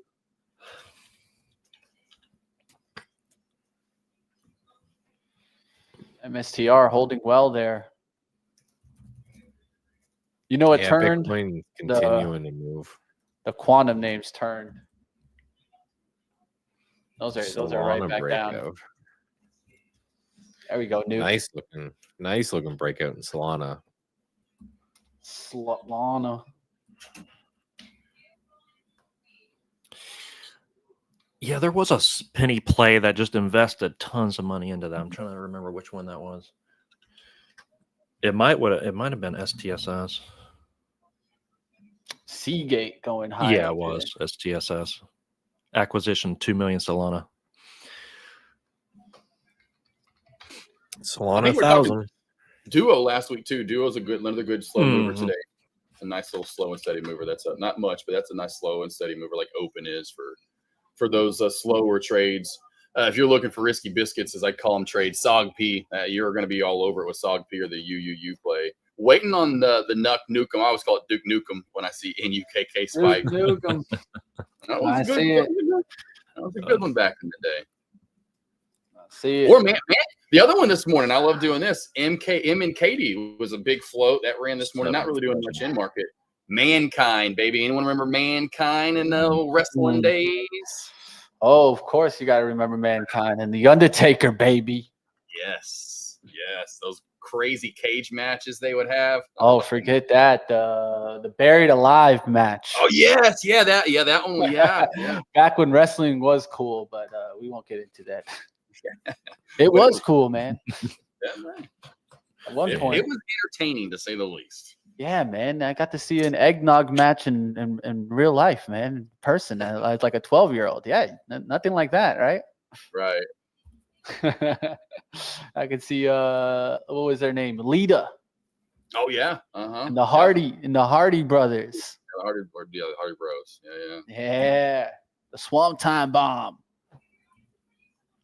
I saw The Rock face Stone Cold Steve Austin in a match in person. That was fun. That's like saying you've seen Tom Brady versus Peyton Manning or something, you know? Yeah, it was definitely epic. I still remember it, you know. And The Rock did all his moves, you know, the Rock Bottom, you know, and the People's Elbow. Crazy. I don't know if you've seen him. Speaking of The Rock, he's kind of did what Batista did and dropped all that real thick, bulky kind of look. Now that they're getting into their 50s and they're like The Rock, the new picture of him surfaced, and he's like, not The Rock anymore. It's like he's a lot smaller now. Hey, you know, the guy's been huge for so long. Oh, I can't imagine carrying that toll. weight. Takes a you get toll, that man. old. Yeah. Those knees, you're going to feel it. If you're looking for a Soggy P, I like Soggy P for a bounce play at 1750 into that VWAP. So if you are looking for a little bit of a bounce play back on down, I do like that. It's been riding up the VWAP all morning as well. So if you are looking for a dip buy, I'm looking at that. That's one play I'm looking at is SOGP. And still looking for Duke Nukem. Want this to squeeze over 7, get a nice good pop up. It still has that look to it. You know, for the bounce back at 7. Of course, I'm not going to take the breakout. Too much fake out breakout at that area and too much resistance for me to want to take the long there. Better example was the one that you took earlier, Mitch, with the IPD, and that was a nice clean breakout setup. Yeah, just missed definitely the profit take. It's struggling here in the 620 area, so it could start to get the hit here, and I could get out of it, but we'll see what happens there if it starts to kind of get hit off that 620 area, an area I know Kevin's probably looking at. Always. I know you. I'm starting to at least. All right, guys. I do see out there some pullbacks. So you That get was what I was about to say. Yeah. Pretty much across the board, right? Looking at the IWM, yeah. it's holding really, really strong, but the rest of them are kind of struggling with the top end of this base. And it's kind of like we called it, right? You had that rip off the open, and it's just been a slow grind, pretty much nowhere for the rest of the day. It's been real rough to try to get anything moving in any direction here, which happens. You think about it, we've really had two big moves. You had the gap down, then you had the rip from the gap down, and then now you just kind of chill out. And with now that we know that Trump's talking it too, it could be one of those people are really afraid to take on a big bet until he's done. And then when he's done, at the end of the day, because that's so then you got like 2 hours for the market to jiggle around when he's done. All right, stop set here for Nukem and for IPDN. We'll see if it cuts the lows there. I'm just going to start setting some stops because now we're starting to see some pullbacks there come in. HWH, guys, I'm trying it here. It's popping back up. I'm going to try it against 420 HWH, see if this descending triangle will hold up on it. Trend I'm riding is the FXI, guys, on the swing. I'm just going to keep riding that, guys. That just looks really good. I want to run to the profits just because it's the cash amount, but more long trade's still good. So I'm going to keep riding that China trade. What about the C-Web? Have you ever looked at the Yeah, C-Web? I have seen C-Web. I traded it a couple times. What happened, I kept getting stop hunted on C-Web. I don't know what it was, but maybe it's just the way that the way it works there. On 45s, I got hunted a couple of days back. So yeah, it's the problem is, right, it's just the whole everything has happened by the time the market's opened. Everything, all the China news come out.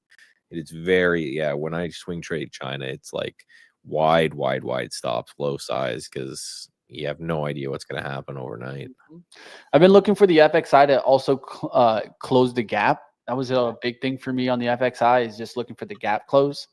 So that's the thing with FXI. It has so many gaps. So what's up, Kevin? How we doing, man? Oh, just rocking a couple hundred on HWH against 420. Them flipping around, seeing what else is out there. Yeah, we got this descending triangle. Seeing if that 4 is going to hold up. Right, I was kind of the descending triangle support now resistance, and we're up a decent amount. This thing closed yesterday $1.50. Nuke with a little panic sell there real quickly too. Nuke with like good sell off back on down. So that had, like I said, that breakout over 7 not happening.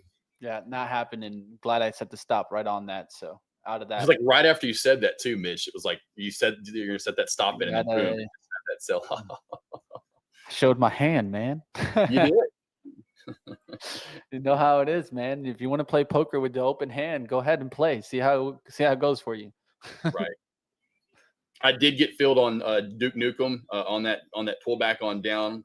Got filled at that 612 mark, so I'm in 1,000 shares at 612 right now. Looking for this to move back into the 635 mark, which it is now, into that VWAP, and start scaling out a little bit of this. Just kind of taking a quick hit. There we go. There's the movement of the VWAP there. I'll sell a little bit of that. Yeah. What do you had an order out sitting down there around 6? That's what I was saying. Yeah, from earlier. That's what I was talking about. From that, so I wanted a little bit lower at 607 to 612, 615 area. I didn't get filled full. I had another order at 607. It just didn't fill it for some reason, but it's all good. I'll take it. Love using Trade the Pool. Like I said, it's just use my charting with Thinkorswim, and then use Trade the Pool for the trades. That's exactly what I do. Yeah. I started with Thinkorswim. It's hard to get off of it. I mean, the platform's robust. Well, just for a lot of people, it's like anything in life, you just get used to something. And so, my stop loss. Yeah, they just get used to it. I mean, you just get used to it. And then it is a really nice system too. By the way, I love it. It's like, but like we talked about before with Michael talking about, you're gonna need a computer with some good, because I've like back in the day, I'd have a lot of traders. My Thinkorswim's slow, or it's moving slow, or spiking, guys. Lagging. I got triggered in VIX there. But love it. Love some market down a little bit there. So set my stop loss at that lower shadow at 580 that just got hit there. So my stop loss, what I'll usually typically do when I see that sell off, traders will let me know that that's the kind of the crack area. So my new stop loss is at 580. if it cracks back below that, I'll stop out the rest of this trade. But did get to take some profit there, which was nice. Mostly out of that trade. Does look like it wants to kind of kill over and die off, kind of like your what you saw earlier. Yeah, exactly. Yeah. Fingers crossed. Losing the mob, losing the volume. Yeah, IWM pulling back just a bit here. We're at VWAP now on IWM, so seeing it across the board, right? In UKK, Magic 20, by the way, there. There's the SPY starting to get hit hard there, guys. Now Ion Q down off of that 42 looks good for the shorts to come in now. Rigetti, remember we talked about it, Michael. Look at that. There came after that thing, man. It's you know it also from the strength, right? The relative strength, right? This thing never held above VWAP today. Yeah, what was crazy is like look at this in the pre-market or right here. It was just wasn't going anywhere, but it came up on one of the highest volume names that I was looking at in the pre-market. Yeah, he agrees that every time you see something like that, especially in the pre-market, and I couldn't find any news and there wasn't really any reason for it to move, that's kind of it gets my ears tingling a bit. It's like why are you pumping out so much volume, not going anywhere? HWH guys did hit me at 420. It's curling back up around. All right, guys. Riding the VIX and looking to see if IPDN wants to get back green. I have the stop set there, but I'm just going to give it the chance at this point. It could get going back above 620s. We'll see what happens there. It's still got that higher low pattern overall with it. So, it definitely has that shot too. And a lot of it's just, again, like I always talk about that kind of mob shift mentality. It doesn't take much from this play. And then take them away from HWH. Let's go. Yeah. You setting up there off that $6 spot there. Yeah, $6. We'll see if it can continue. See if that holds there. Yeah, $6 I think is a big spot there for it to hold. If not, it could come crashing down. One of the things I also see in this one is like a couple attempts and then a fail there on the real drive. So I think at this point, it's an interesting one to look for at least a turnaround on the day. Yeah, and you got the psychology there. We got to consider shorts that were comfortable with this under VWAP, that got squeezed out. So that may hold it up here too. Health names are doing well today. Definitely seen a couple of them up big.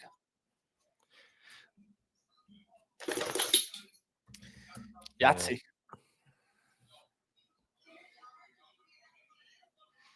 It's doing great right now. It's fart coin. 7%. Coins, man. That's the big thing with Solana, right? If Solana's going to rip, you can pretty much grab any of these. Pick a coin that's been around for a while, so you're not going to get rugged on it. Like even like as crazy as this sentence going to say, like a dog with hat or a Pepe or your blue dog chip with hat. meme coins that have been around for a while. And if Solana's going to move 3x, 4x to get to 1,000, then some of these coins are going to move like 10, 20x. It's going to be just wild. It's going to be NFTs all over again if they're right. Hey. What do you got against NFTs? Yeah. You shouldn't have anything against NFTs. What's the floor price for you should NFT just go buying them, man. Michael, come on, man. You know how it is. I almost bought a dick. The moment they stop, the moment it's time to come back to it. Well, you can actually, a lot of people don't know this, but you can chart the floor price on them. So like here's CryptoPunks. So you can do your CryptoPunk technical analysis and see. Oh. Right? Obviously, they were crazy. This was way back here where the floor was 100 ETH. Now they're like 50. It's only a 50% drawdown, which, if you think about it, isn't the craziest thing compared to a lot of other things that not are for art on the drawdown. So, and definitely not for art, right? But yeah, you can take a look at a lot of these. What these Pungy Penguins I know have been. The Pudgies. I like the Pudgies. Chopping around here. This is the one that I've met the Pudgies owner. Tony's got Lucas as his Yeah, you can go through and you can The mark all these. subducts, man. The Yeah. subducts are the coolest, but they need to develop a little more. The subducts. Yeah, so these Subducts. you can trade them now. You got to remember these are priced in ETH, right? So if you go to USD, you're going to get like wildly different numbers. Cool. Right. Right? This So is Imagine trying to explain this to my both of my grandparents have passed. I can't imagine trying to explain this to them. it's a picture on the internet and it's worth millions of dollars. Hold on, what's the internet though? I'm like, Pappy, it was around. Rewind. Yeah. There's that HWH and that squeeze there. It has a little micro W shape I kind of talked about before to you guys last week, and in that little double bottom there. Yeah. And then it W. just broke the downtrend, W shape in there, got bullish. And again, going back what I've said over the past month plus, small caps, we have seen a lot of spikes, and traders are going to continue this momentum. It's kind of, to me, that's all it is just momentum based. Where every day, what's going to be the next one? And we're still getting these runners day in, day out. And usually, like I said, it's about an hour and a half in, then you finally have your clear cut winner of the day. And then it can, take off and go from there. But today it seems like HWH is that mob winner, so to speak. all right, guys. It's today's board 8. It's today's board 8, baby. UUU is under that 6 now on VWAP. So again, but this is something we need to monitor it here, though, because if we start going sideways again, it could still have that next leg up if they accumulate shorts here. So I'm just monitoring UUU. Johnson & Johnson for big boys here. Looks good here, guys. This is a name that I liked this morning, and I'm starting to like it again here as it's just sideways here on the 15 off the 178. We'll look to see if it goes to 179, but I just really like the look. Even if it comes back to the 9 EMA 177.80s, might be the better look to play the pullback and then look for it to drive, but looks interesting right now. We'll see if some value names start to come into play here. That's why I'm long the VIX there, and I guess seeing Coke starting to come back. Pepsi might be a name that starts to get a little bit of a drive back here with that, right? So we'll see what happens on these types of names. Walmart could be a name to look at to see if it starts to lift. Costco, right? We'll see what happens on these names. But the VXX really starting to get the spike. Let's see it really spike here and make me some cash. You brought up that Pepsi and you made me look at it, and it's all the way to I would have gotten my 2-day VWAP out of it if I had just held on, man. Held on. That's fine. So what do you guys think, Pepsi or Coke? You got too subjective on me, Michael. I know. I should have stuck with the system. Come on, bro. Come on, man. Yeah, definitely a Coke, man. Nice Coke Zero. What is his name? Guy on ESPN that used to do like the boom effects for like big trades. We got to do that for big trades. Come up with like the best trades of the week, and then just come up with the way to get after it. That was a big gap there that you're able to nail there, Michael. That's good looking trade there. And this is right. So as a systematic trader, right, I don't judge whether or not I make or lose money. It's whether or not I stuck to my system. So yeah, I shorted. I kind of right in this area at Pepsi, and then the target was a 2-day VWAP, and then I chickened out kind of right there. So, if we look at it on like a points basis, right, I think I shorted it like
bear markets in September, like a lot of prolonged, right? 2000, 2008. There's been a lot of down months, but yeah, you rerun that with some good seasonality and things are looking a-okay. Again, not a huge. I'm more interested when the seasonality doesn't work. Oh, I just saw us pop back there. I got the stream open, Mitch. So I think we're Okay. good. Screen is back, but I'm gonna have like. Sorry about that. No worries. We're back. I have like 6 of you guys in my ear. Nice. So I'm probably done, but at least you take off, but I'll wrap up our end. I'll hand over to IGDN. That's all I gotta say. I was gonna say, yeah, there you go. I was like, there you go. There's your move, Mitch. This is gonna blow my ears. Let's summarize that for Mitch. So yeah, Mitch's been trading this guy. Pulled back, hung around VWAP for a little bit. Now it's popping off. So that's a nice way to end the stream. And yeah, I'm right to say we're extending. We're going a little longer with you guys today. What time? Yes, sir. Yes, sir. Josh and I go until 12. Nice, man. So that's something we're gonna give a shot. I think we're starting a couple days a week. See how you guys like it.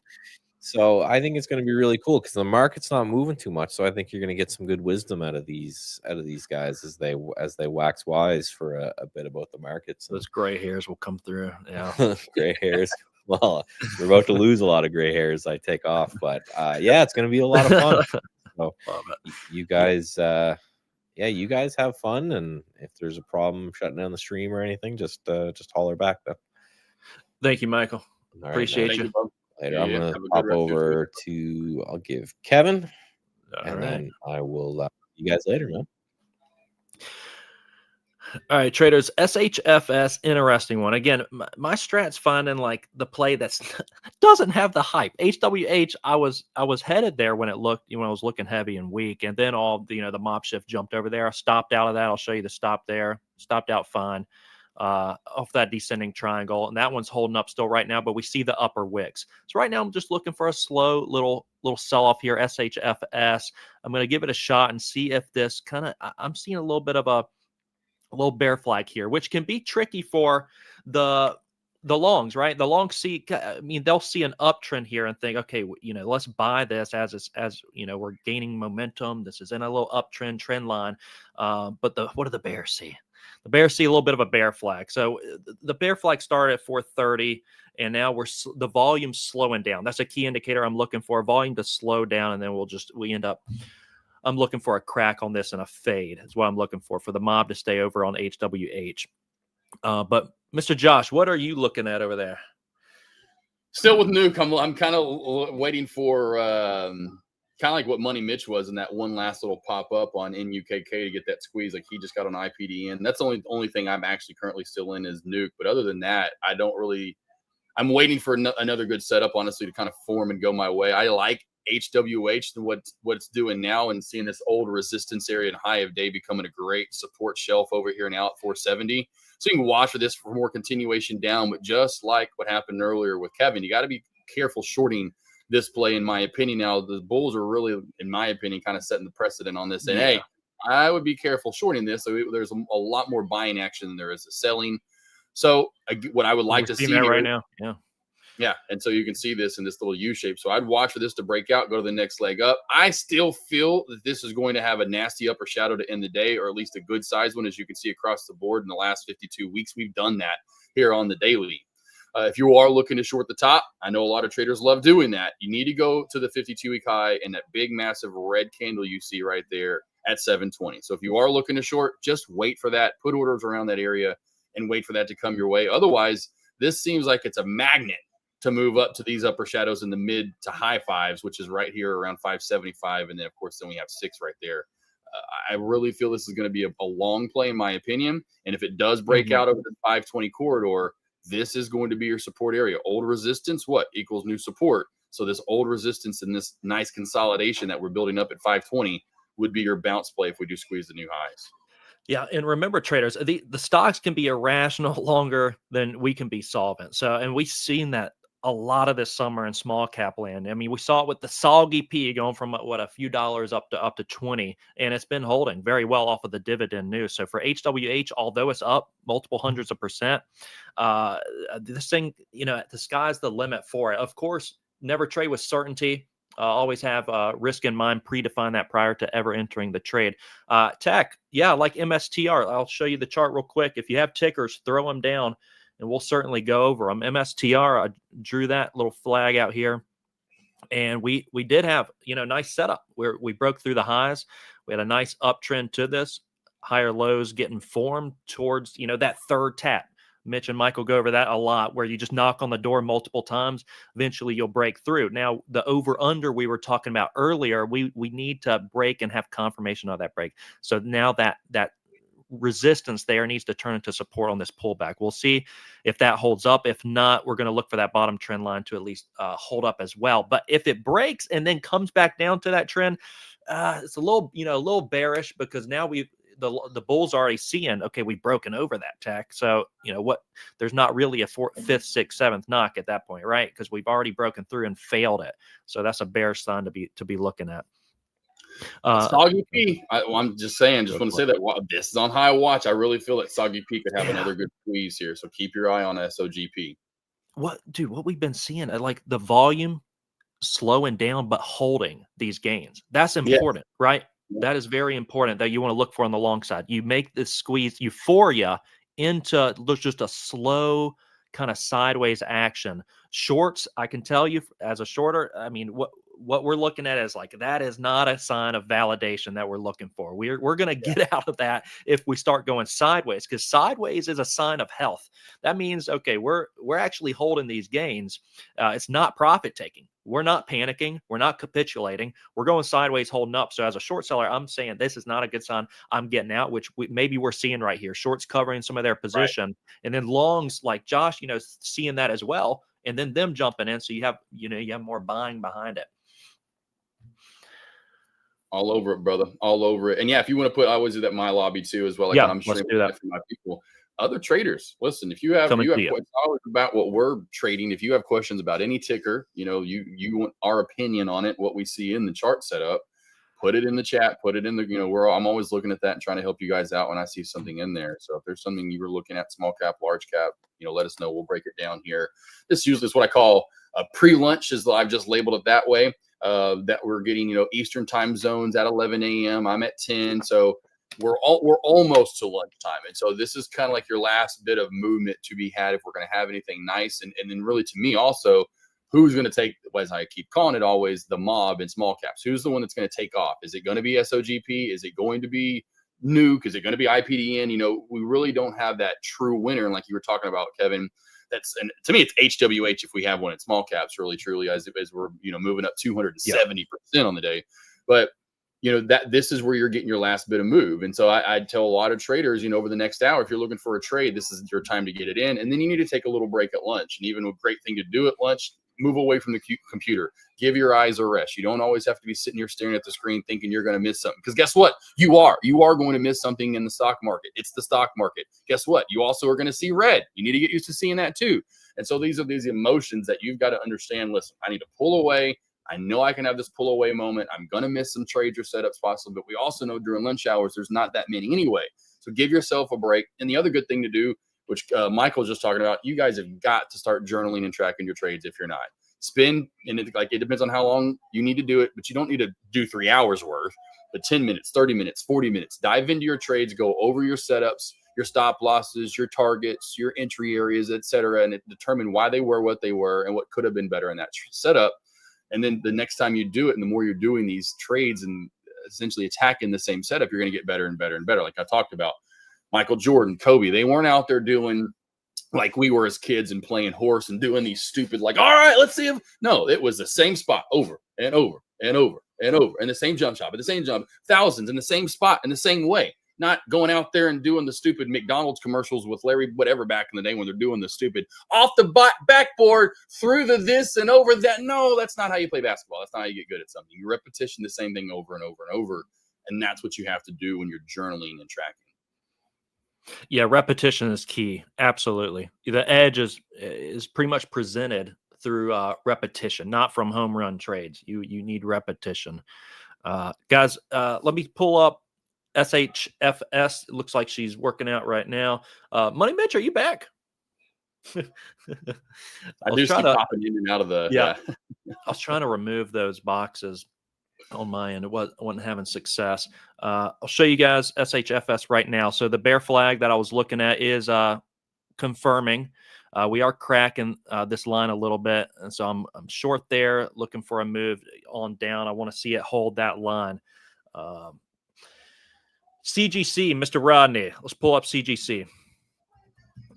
Yeah, Josh and I are going to have a lot of fun in here. We're happy to commentate and go over a lot of different tickers. We all may trade a little differently, and that's okay. There's many different ways of making money in trading. But what we want to do is always, with our edge, trade it through repetition and never, ever, just go all in on one ticker. Never marry a ticker. Go over that all the time. Size appropriately, and random trading will equal random results. And that's why the guys are stressing to journal. All right, CGC. Let's take a look at the chart there. 180s.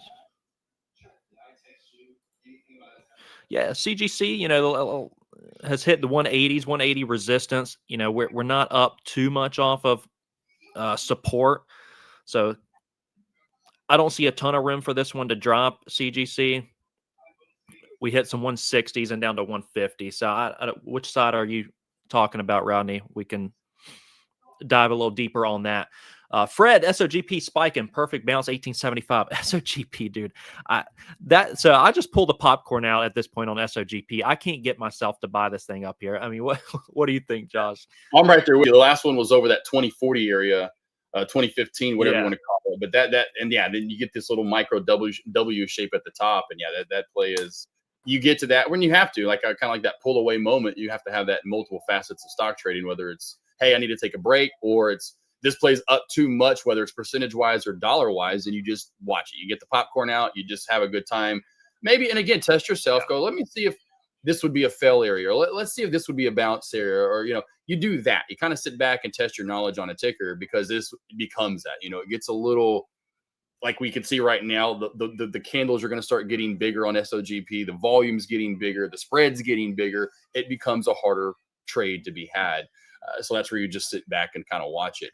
That was great, though, Austin Trader. I talked about that 875 rule for the longest time, all the way up. So you're going to see 875 to 1875, 2875, 3875, all the way up to you'll see plays. Oh, that failed at 168.75. And it just works that way it's a nice, good, natural area for numbers. And so that's what he was talking about, getting a bounce off that 1875 and a good move back on up. I see that. I see that real clear.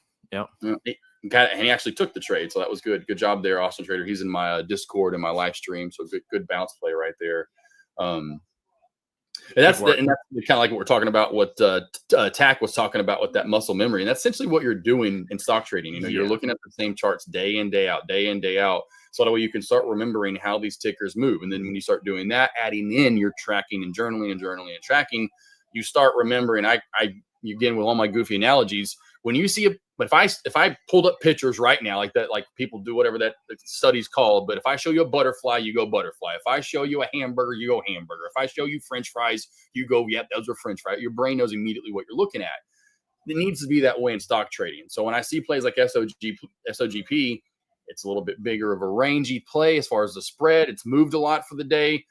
Whatever picture you would want to consider that as, butterfly, blah, blah, blah, blah, blah, blah, blah. I've seen this ticker hundreds of times. It wasn't SOGP, it could have been ABC, DBA. I don't remember all the different tickers we've looked at through the years, but it correlates to all those tickers I've seen move like SOGP. So then it in my brain, like you were just like of course Kevin was just saying, you start telling yourself, yeah, I'm going to move away from. I can't take that trade. I just can't have myself do that. It's just the nerves aren't there. It's just I don't like the way that looks anymore as far as taking a trade. But it's because the muscle memory of what we've seen day in, day out, week in, week out, month in, month out, now year in, year out for years on end. You now start remembering what these plays are, what they can do and what they're capable of. So you ask yourself, is it your edge, in trading? Because when we first get presented with trading, we're trying to to discover, the edge. And that's why I say random trading equals random results, and over trading is part of that. You certainly can fall into the category of this scarcity loop. I don't know if you guys have heard of this before, but it's where they get you with like social media and casinos, and even trading. It can be applied to. There's three aspects of it. It's like opportunity. There's opportunity galore in trading. Does that mean we want to take every trade? No, it's quick repeatability, and it's just quick results. So you see this loop. They use it again with social media. You fast little swipe, and then you get something new pops up. So it's like a different reward every time. It's quickly repeatable, and there's opportunity, unlimited opportunity. So we want to make sure with trading, we don't apply that scarcity loop to this. We want to be able to kick back on, certain plays that may present opportunity, but may not be our edge, where we're seeing consistent results over time. And funny, perfect call out there earlier too, Kevin. If you want to pull up MSCR, old resistance. Here's your screen right there. Yep. Yeah. Perfect. And then TAC was all over it as well. I didn't have it pulled up, but I'll pull it up on my side. But yeah, MSCR, this is exactly what we're looking for right here. I love that you had this setup, this flat, I call it flat top, just so it makes sense. It's a flat top right there. It's an ascending triangle. We have a flat top with a higher low pattern. That's a beautiful AT setup. Like you were talking about, Kevin, confirmation now above it. We come now, and what old resistance becomes new support. And that's what TAC said makes that next leg up. And that's exactly what you're looking for. Find technical sound charts like this to take your trades. Now, real quickly, I do want to go back over to our boy. Who was it? Rodney. Rodney was looking for a bounce play long for a swing on the upside for CGC. If you were looking for a long play, Rodney, it depends on how long you're looking to hold this too, right? Are your holds or your swings a day or two or 5 or less, right, within the week? Well, then I would come here most likely, Rodney, in this, I call it a sandwich area. Old resistance equals new support. Right here at the 143 mark. Old resistance, right? And then we become on top of it, just like we saw with MSTR, and becomes a nice, good demand zone for support at 142, 143. That would lead you for a bounce play, possibly, right, for the next 2-3 days, maybe back up to this 160 corridor, and maybe even the 180s, like Kevin was talking about. Now, if you're swing playing, you want something for months on end, or at least weeks possibly on end, come down to the bottom demand zone. We know, if you haven't known, well, I'll tell you right now, $1, $5, and $10 are the 3 strongest support resistance numbers naturally for small caps, right? 1, 5, and 10. So we know, look how many times we've bounced and we're holding at 1. So I would come in here and surround orders from 115 down to the $1 area, and then look for your bounce play back on up. So that's what I'd be looking for CGC. Now, Kevin, if you want to add to that, you can, bud. I agree with the $1, certainly, because you get delisted after 6 months if you don't, comply with the NASDAQ, the bid price rule there. Gotta be over $1 for like 6 months, or you get delisted. Guys, UUU just snapped. I saw 620 has been holding up. Let me pull that up on my side. I was looking for an entry here. UUU 620, Magic 20s is holding up there. Any pop, I might look at that one, again for an entry. But this is a play that did trap shorts down here in the 520s, 30s. So I want to see how it's going to hold up here. If it's going to start going sideways like the soggy P again. Remember, with these plays, the sideways low volume is a sign of health. Speaking of soggy P, how you doing, Austin Trader, on this one? Because man, she's not coming back down to that trend. She's holding up. And even Mitch's play, IPDN does seem super bullish at this point and wants to test that kind of 2-day VWAP that Michael was bringing up, that 650, 660 area again. So and like you were talking about, kind of finding your 2 bullish plays right now where buying's coming in, SOG-P and IPDN, and then you're seeing UUU get that sideways consolidation. So you'd be watching for that move here in just a little bit. HWH also getting that kind of that next leg up possibilities too. So HWH, I have that on high watch for another leg on up. And like I talked about, do not short that at the top unless you have big cojones and you like risky biscuit tornado crickets, as I call them, or you just need to wait till that 720 52-week high mark. Swinging it over to you. Shout out to Perfect Fall, requesting a payout. Great work. Going to use those profits to buy 100,000 eval and pocket a little cash.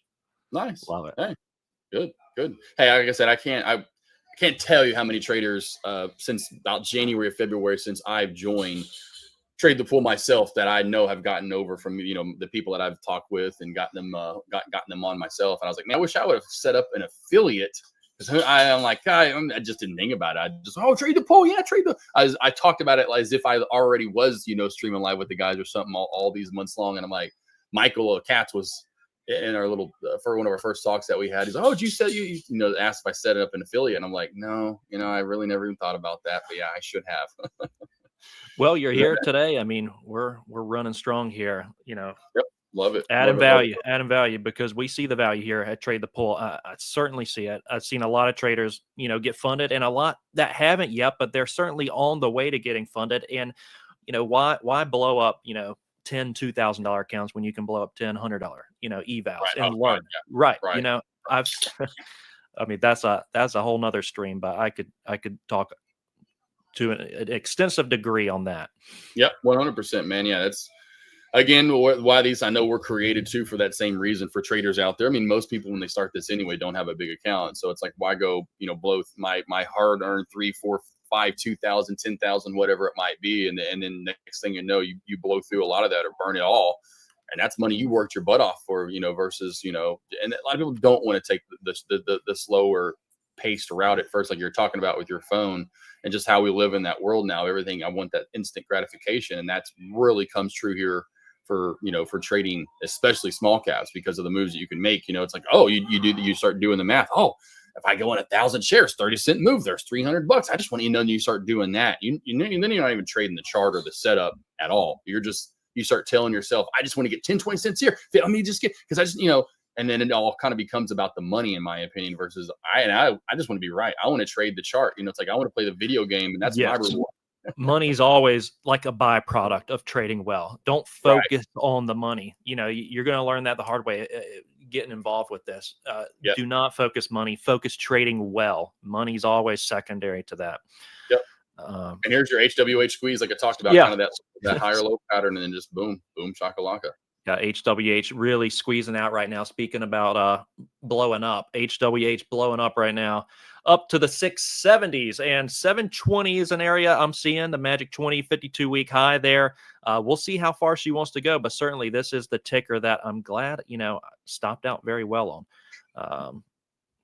Down there at 420 and 640. You know. Yeah, I mean, I wish I could reverse on these, Josh, but you know, buying something up this much is challenging. It's challenging for me, at least. Not my edge.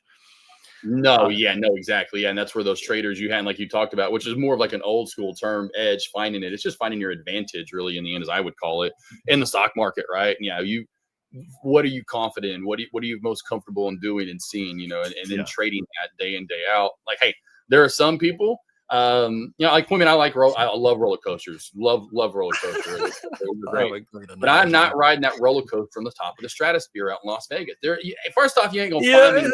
It ain't happening. It ain't happening. Okay. But so there's a difference, right? Some people love that, and they want to go on the top of the stratosphere and ride that roller coaster. And I'm like, yeah, that's not me. So I know my limits. The analogy is with HWH, you know, if you're buying up here from $1 to $6, the analogy is the only ones that get hurt are the ones that don't jump off the roller coaster, right? So, right. Yeah, exactly. So don't jump off, you don't get hurt. But in trading, you know, you might want to jump off the roller coaster. You know, holding and hoping is not a effective strategy in this. You know, what you were talking about, like comfortability with some of these tickers. Like when you first start, like. Everyone experiences fears. There's 4 trading fears, but the fear of missing out is a very potent one. So with HWH sitting up here at 660, when I would, you know, first start trading, I'm like, I have a fear of missing out on the long side, right? I wasn't really introduced to shorting. So I would jump into this high, as many do, and hope higher without an effective plan for, you know, the risk management side. Right. Yeah. What separates gamblers from traders is gamblers focus money, professional traders focus risk. They're not thinking about, how, you know, I'm going to make, you know, so much money on this without any risk in mind. Right. I tell you, the best traders I know, it's like, you know exactly your levels before you get into the trade. It's the difference between trading and like spinning, you know, a casino slot machine. You just, all you do is put money in and spin. In trading, we see things first before we spin. We Yep. see the technical levels. We see the highs, the lows, the risk, the reward. We see it all before we ever put our money in, and then you apply the risk thereafter.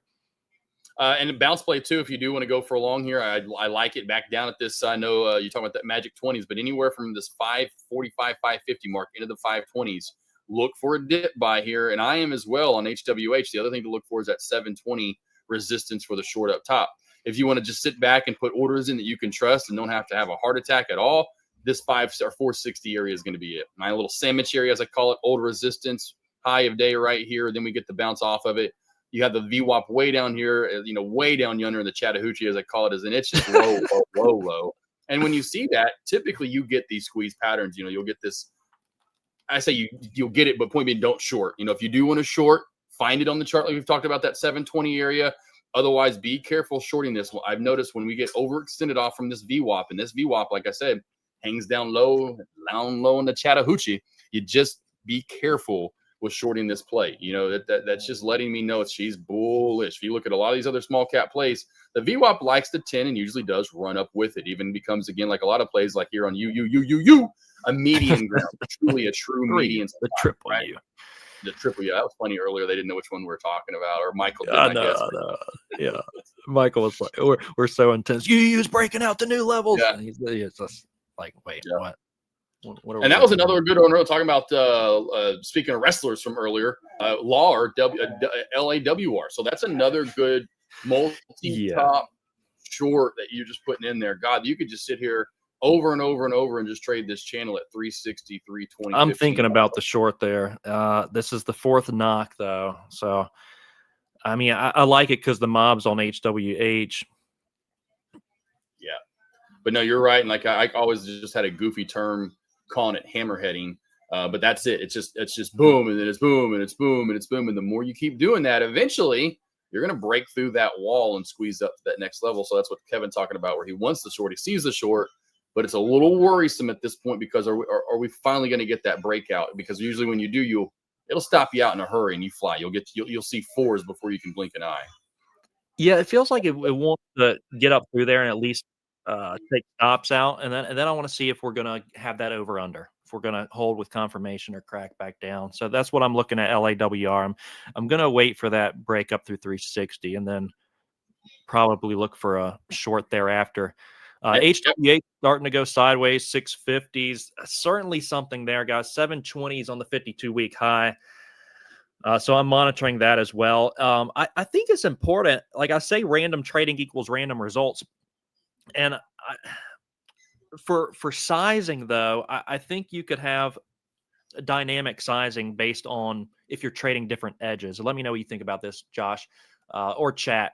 So, for instance, HWH, I see inherently some more risk here since it's an overcrowded name. So if I would normally go 500 shares, maybe on this name I go 200.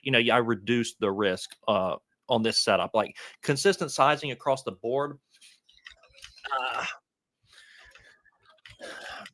Kim, if you know how to work different edges, I think you can apply different risks, different trades. Just how at the poker table, if you get a pocket pair ace hand, I'm putting more chips on the table than I am if I get pocket twos. Come on! I'm always poker face. I'm going all in. They don't never know. They think AK's always got the good hand. I'm just kidding. But no, you're all over it. I tell traders the same thing, even to the aspect of I'll do my normal size trading in pre-market, whether it's and again, it even comes to the setup. If I love the setup, I'll go heavier. If I'm like, I like this, but it's not my favorite setup, but I do like it, I go smaller. Regardless, I have my starting ground of how much I love this setup, so whether it's 500 shares, 1,000 shares, 2,000 shares, whatever it is.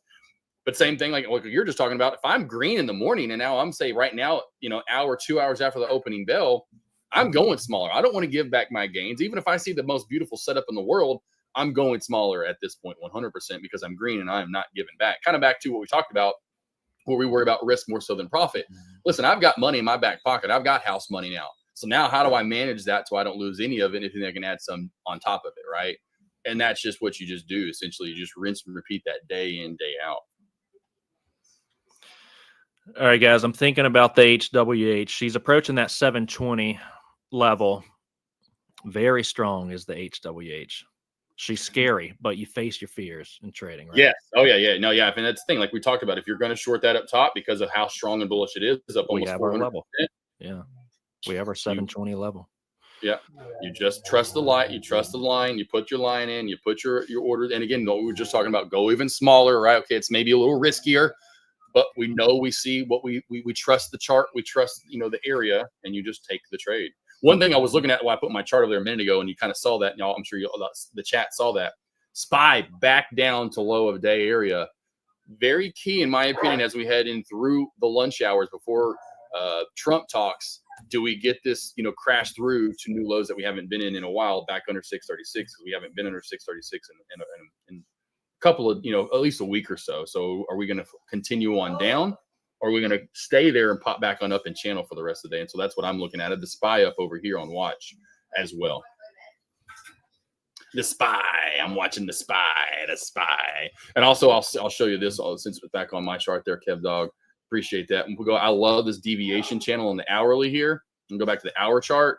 Look at this. We have this beautiful uptrend channel here overall for the past few weeks, almost obviously all of August into September now.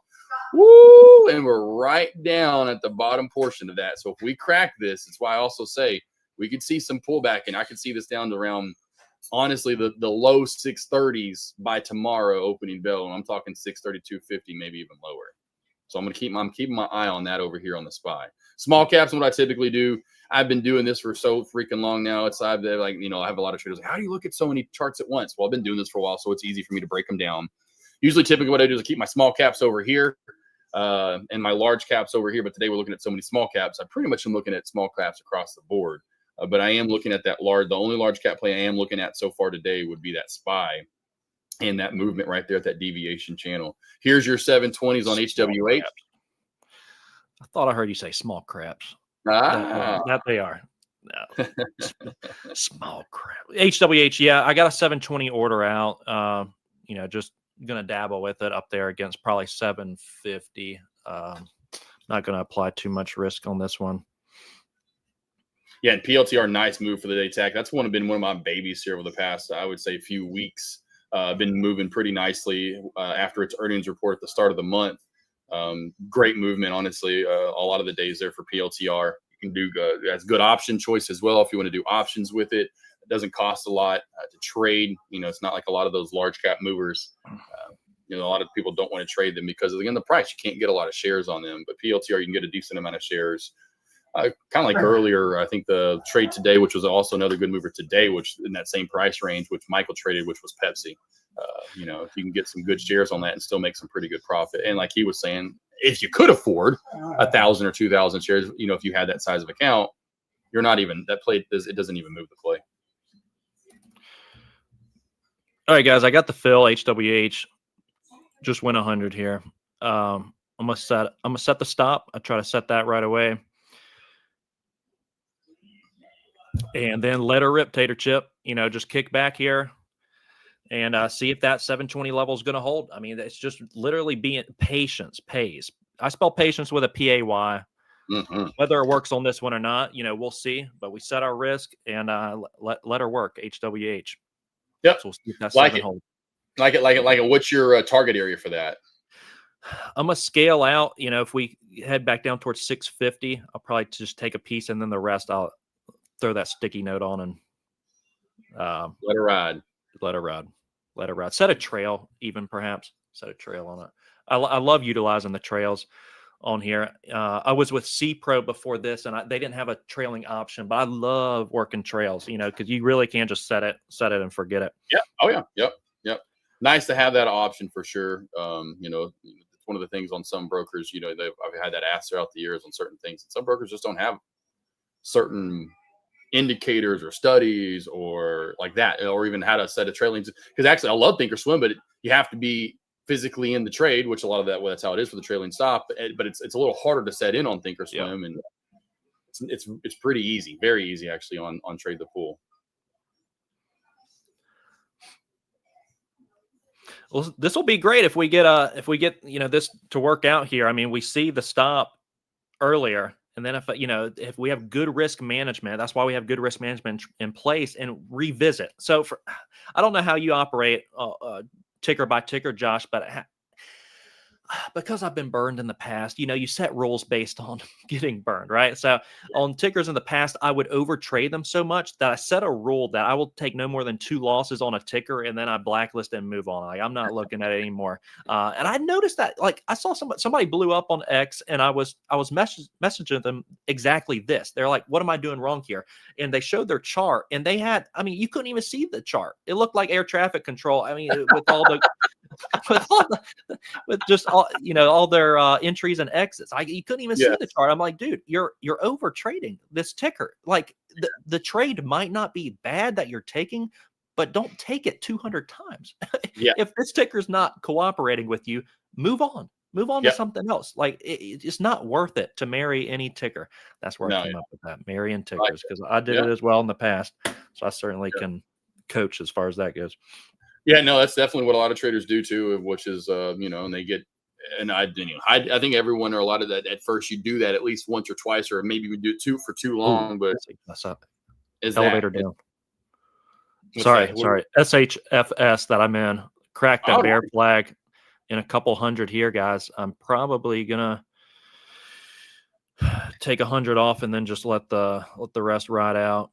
We ended up cracking that 320. The magic 20 is holding there. Should have had an order out, on that 20 mark. Yeah. But good. HWH is pulling into 670s. Let's see if the 70s are going to hold there.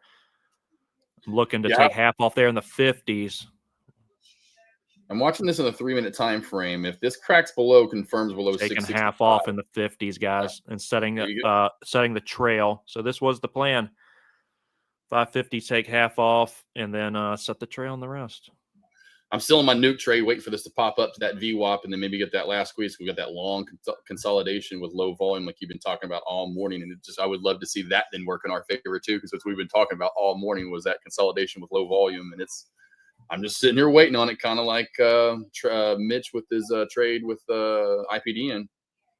And SPY now down to new low of day, by the way, is cracking back down to that deviation line. This could get nasty here for the SPY coming up soon. I'll so swing to you in just a second. So the trails, if you don't know how to work them, guys, essentially, you set, like I set a 60-cent trail with leftovers here, and you can see the 706 trail, and this is my leftover position. So essentially, I set it and forget it. And what this is meant to do is pad the wallet. Really, if the lower we go, the trail pulls down with it. So the second we make a new low here, it's going to stay at 706 until we hit a new low, and then it starts, that 60-cent trail will start pulling down in a little bit. I certainly recommend utilizing trails on these plays. So I'm going to let that one work. SHFS, I'm going to take probably a piece off here, but 350s, we're seeing a couple upper wicks on right now. So I'm kicking back with SHFS at the moment. Going to try to let, milk some of these winners and see if that, HWH, Josh and I called that, guys. This is what we're going to be doing every time we're on here together. We're going to be calling the longs and the shorts. We both, that 720 level past our history was clearly defined. So it's not like a magic trade or anything. It's just right there in front of you. It's just some traders are too lazy. Look left to predict right. That's why we look left to predict right. I'm swinging over to you, Josh. Yep. And here's this hour. I'm going to go back to the hourly real quickly on, and then this is what you don't want to see, or this is another thing. I need to delete all these lines, but talk about air traffic control. Get rid of these old downtrends and trail lines. I've left them in. But I went to the daily there to go to the hourly. But I'm telling you, if this hour candle confirms below that deviation channel, right around 35.80, 35.70, which we still have, about 23 minutes, 22 minutes left in this candle. Woo, it could get real nasty for the SPY. And then we've seen that too across the board, where today it's not as apparent, but we are having plays kind of run, in my opinion, do their own thing. Let's just see if we get, once that SPY does confirm, if it does under that channel right here, if we don't start seeing plays that will start running together again into, I keep wanting to say JP talking, but Trump talk this afternoon. So right now, today is a day where SPY's doing its own thing. AMD's doing its own thing, right? We have plays doing their own movement. They're not all running together hand in hand, so to speak, as I call it. That could change, though, if the SPY, and that's why I want to keep this on watch for you guys. If this cracks below that deviation channel there, and I'll just kind of zoom back out, and you can see we've been on this uptrend for quite a while. If it cracks through that, there's going to be some red and some bleeding on the SPY for sure. So I'll kind of get in, zoomed in a little bit tighter right here. So we'll keep our eye on that. And your short right now, absolutely working out perfectly on HWH, brother. Well, it's nice to have something working because the opening bell wasn't working too great for me. So this is and that can happen. I mean, that's which we will tell traders as long like, listen, that opening bell is not for rookies. Okay, that's for some experienced traders because it can move very quickly.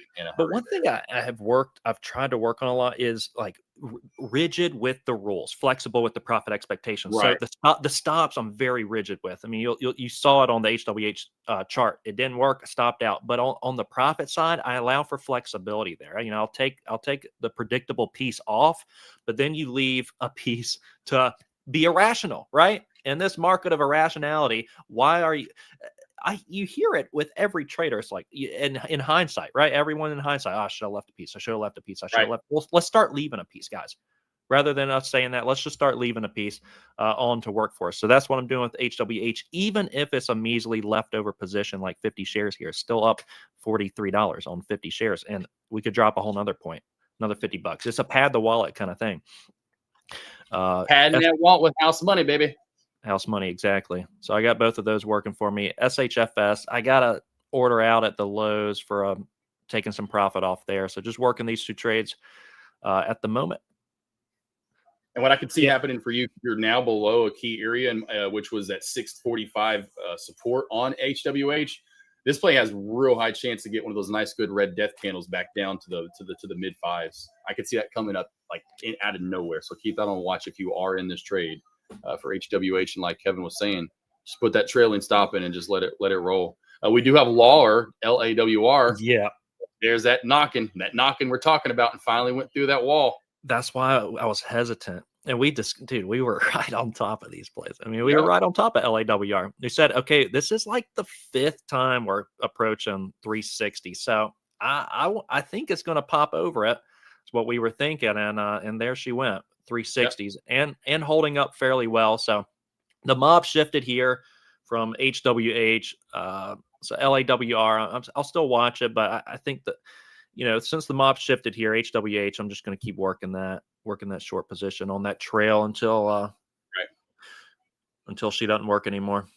Let's just show you show off a little right here. Look, just chilling on my lap. Look at this. Got the hand. Look at this. Just chilling on my hand right here. I got my finger so I can type. But he's like, I don't care that. He's got his little pad on. He said he's just over a year old, and that's how unfortunately those little dogs are. They like to mark their territory for about a year or two, and so he wears his pad around proudly. As soon as he comes in from outside, he knows he got to put it on. I'm like, yeah. I don't want to clean up your little pea spots around the house, little man. Yeah, so I mean, if the market's stressing you out, you got your dogs to comfort you. Yes, sir. Oh yeah, I've got a few in here. By the way, back to LAR, 360 for the bounce play. I'm actually looking to go for that bounce play. Love that setup for LAWR. VWAP right. Yep, VWAP right below you as well. This is money central right here. I love when I see a lot of resistance at about a 10-cent area, 350 and around 360 right. Put the VWAP right below you. You can have that as your stop loss even. That is just a perfect setup for you. It's kind of just saying, hey, come back to this. You know, you like, again, I'm never going to the stratosphere and ride that roller coaster, nor will I ever jump out of a perfectly good flying plane and parachute my way down. No way. No way am I ever skydiving. But if I ever did skydive, I'd want a nice, good, solid ground to land on just like that. So imagine you jump up, you're looking for something to land on, and that's where you're going to land is right there. So look for that as your support. As a bounce play. I'm loving it. Loving that. Love it. And even more so, this SPY, this is on super high watch, like I said. So the more this we get closer and closer and closer to the top of this hour and this candle closing below that deviation channel, I'm telling you, we're going to see some very big red and blood coming in if that happens. HWH, there's that sideways movement kind of out to the right there that you were talking about. Now really fully getting that kind of, you know, consolidation, so to speak. Volume is dying out. And why you said take that profit on the way down. Don't hold and hope. Oh, it's going to jump all the way back down to where it came from. Oh, Josh keeps saying it's going to be a big upper shadow for the. No. Yeah, I said that. I did, but I'm not always right. And you take profit on the way down. That's too funny. It's like take the predictable piece. Yeah, set a Don't trail on the rest. get the home run trades. It's not going to happen. The whole I was in at 720 and I wrote it all the way back down to the no. Or I was in at 250 when it broke out this morning. And I took it all the way to 750. No, you didn't, and you never will. My trail took me out on that. It's in the 670s. So yeah, sometimes they work, sometimes they don't. Hey, the thing was perfect. Honestly, taking the predictable piece. Yeah. Yeah, you got the top. We called it. You saw it. Like I said, we talked about it for an hour plus. We saw where to short. Like, hey, if we're going to short the top, 720, it's yelling at us up there. And that's what you have to do. No, you mentioned that. I didn't actually touch up on it. Up into the left or down to the left. If you're trying to, especially, we're just talking about that like we did. We went up and to the left. Do some due diligence. Take your time. Pull up a chart. Go to the 1 year, 1 day and find where that 52-week high is or like that in that case of HWH, right? Yeah. You find it, and that's what you're looking for. You go to the 1 year, 1 day and go, okay, I'm going up and to the left. And typically, and I love the red candle. So when you see a huge, nasty, massive upper shadow and we cracked all the way back down to the threes, that's kind of yelling at you to take that short, right? Now, if you want to go further back, and sometimes you're going to have to, then just go further back in time. Go 4 years back, 5 years back, do some due diligence and find it. Because I'm telling you, we could be looking at this. We've seen this trend, IPDN, etc., multi-day runners moving in from 1 week to the next. If we're looking at this at the end of this week and into next week, where do you think this play is going to gravitate toward? As I call it, being a magnet. It's going to magnet its way up to these areas. But you would never know that if you didn't go back far enough in time. Do some due diligence, do your homework, and go back in time. Go back to the future, baby.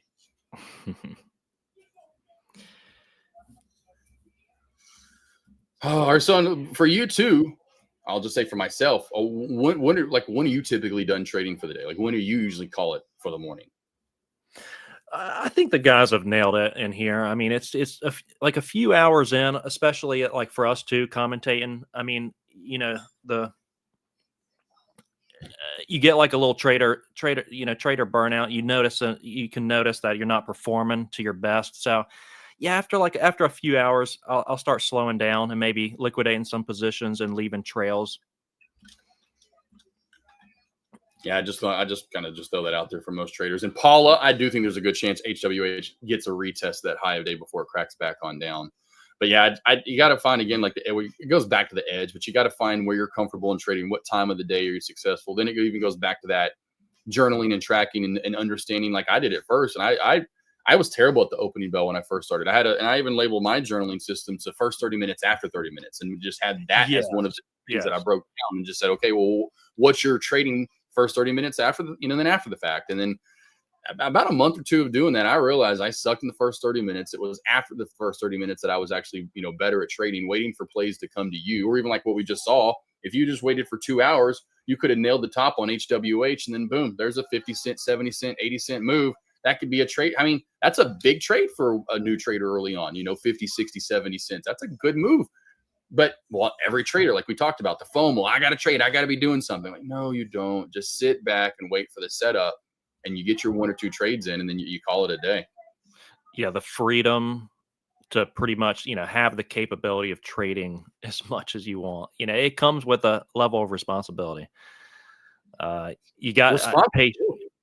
Yeah, patience, guys. It really does pay outside of being involved in trades, but also just patience for the entries, not just the exits, but the entries as well.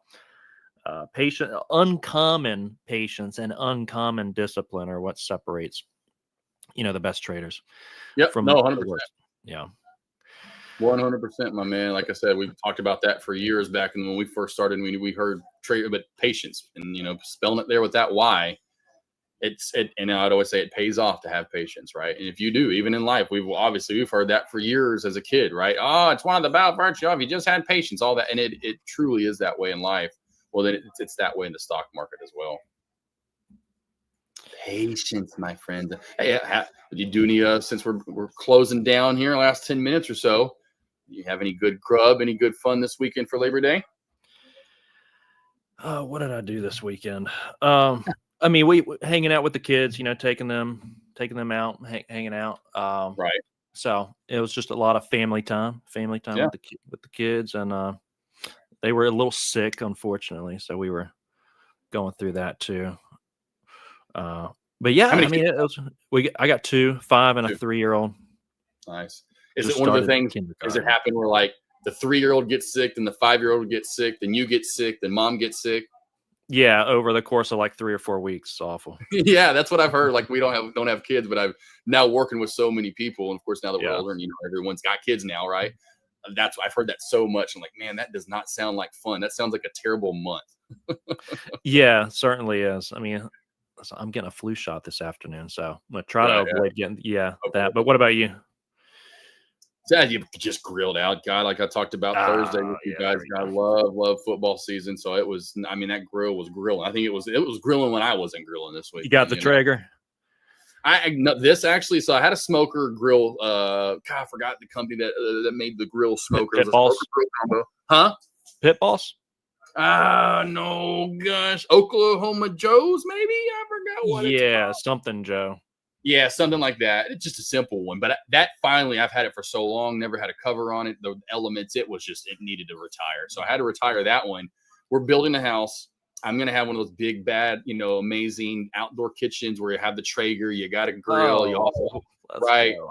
Yeah. So for the time being, I didn't feel like spending money on a new one. So I went classic, old school, foldable, just the old school one, just the square one or whatever, like the old, so yeah, I just got a basic grill right now, old school.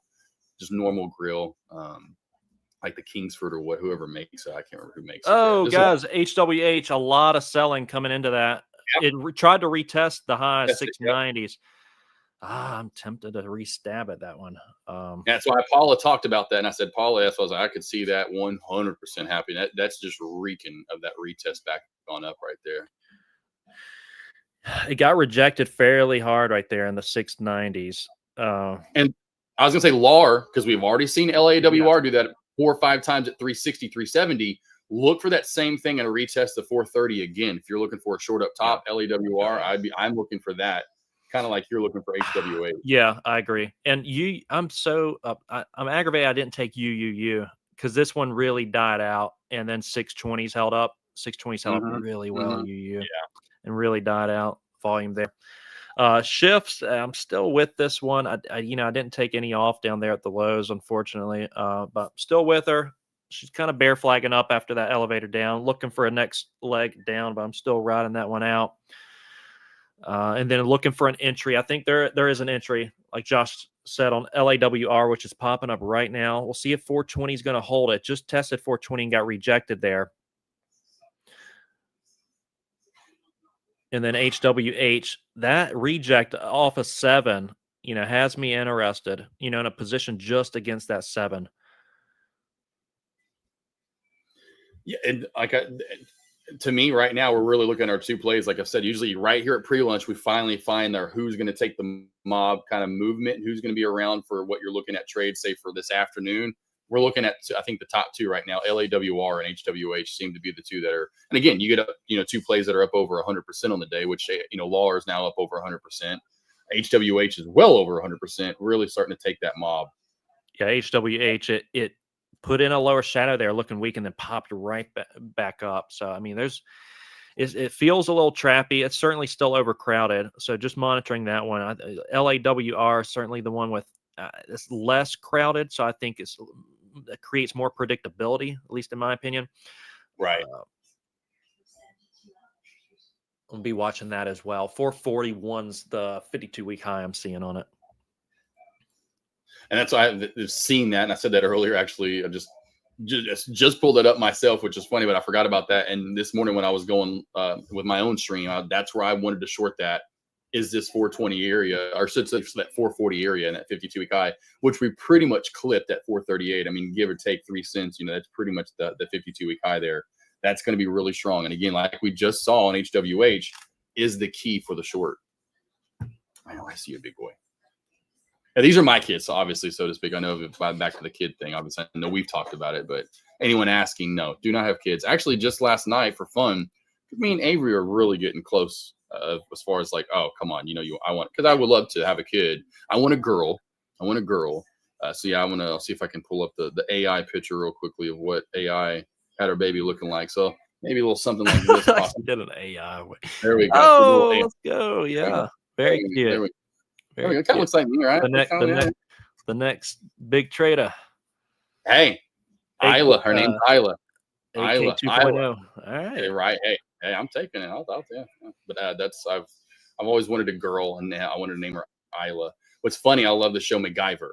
Avery fell in love with the name MacGyver, and if we have a boy, we're gonna name him. That was gonna be one of his names. But I wanted the girl to be Isla Avery, and I love Avery's name. Carry on the name Avery. Anywho, she wants Isla MacGyver. Isla MacGyver, and I'm like, you know what? I'm down with that. We'll call her Mac for short. She's probably one of those ones. I can't believe y'all named me MacGyver. I'm like, well, come on, MacGyver's the man. I love it. Yeah, Tack, MSTR cracked under that ceiling now, which could be the resistance 345 there. Yeah, again, it's looking pretty strong. I canceled my orders because I was back to the law. I wanted to go long. I had orders in from 347 to 357. Of course, you're seeing that bounce play already happen. We're back up now. I love that look on LAWR. Again, team, if you're looking for a trade or a long, when you have that resistance and you keep hammerheading or keep knocking at the doors we've talked about and break out of it at 360, then you go down at that area and surround it with orders for a bounce play. And you can see that was where we're going to get, old support or old resistance equals new support. And then vice versa to that top side. If you want to have at shorts, it's that 420 to 440 area for for LAWR. And speaking of HWH, here's that move kind of back on up. Here we're climbing back up to that resistance area. I'm gonna avoid it at this point, guys. I think I got the predictable piece off of it. Didn't get the continuation, but popping right back up to the 52-week high. So certainly one to watch right there. And then LAWR, like he said, it's chopping around right here, hammerheading 420. The magic 20s holding up there, and we'll see if the 80s can hold up. Really, the 60s is the breakout area. LAWR volume. Go ahead. Yep, and back to HWH. Just another trade for traders that do stick around and want trades. Back over the 740.30 mark. If we do squeeze and go to new highs, and we go to new 52-week high, and we're up at the 8s. This plateau is your bounce area. This is going to be I call it risky biscuits, tornado crickets, just because it rhymes. I don't even know what tornado crickets are. I know what risky biscuits are, but this would be your safer area. So if we do squeeze the new highs here, we are going to see another bounce play. I promise you that. The safer area is back down here at the 620s, the riskier area at the 720s. And like you'll see there a lot with Kevin, we talked about that. That 20-cent area, for whatever reason, becomes a nice magical number for small cap plays. It's mystical. I mean, right? Yeah, Michael had asked me about it. I've seen it for years. You've spotted it too, right? I mean, that number for some reason. Yep. And another number, which is kind of a random number, is 870. Like I talked about, that 875. So like HWH, if it squeezes the new highs, watch for a fell at 872 or 879 or 882, somewhere right around 875. And you'll see that. And it's just, again, trading the pattern, trading the trend, which you see over and over and over and over. HWH testing those levels out. Traders, if you're in here and you're not too familiar with small caps, Josh and I were doing a series right now. We just filmed episode 1 last week. We're doing episode 2 this week, where we're going over the ins and outs, A through Z of small caps, how to trade them, what to look for, patterns, all of the combined experience over the last 10 years or so, talking about, just ways for you to discover and find your edge and essentially, what to be looking for. All that combined experience over the years. It's a lot. Yeah. 15 to 20 years worth combined. So yeah, we definitely have seen our fair share of stocks move, top side, bottom side, going long, going short. So we definitely have a lot of information. Yeah. And here we go real quickly as we are look at the SPY, look at her. I'm telling you, watch for some major red over lunch where we are 100% about to confirm this candle, the 1 hour below that deviation channel, or right around 635.75. Watch for a lot of red coming here through lunch on the SPY. Could drag down some other large cap plays as we head into Donald Trump, the president, talks this afternoon. I think it's at 2 p.m. Eastern. And that's going to wrap it up for me for the day as well. Yeah. You guys, for me, for trading, I usually would have called it already for the day.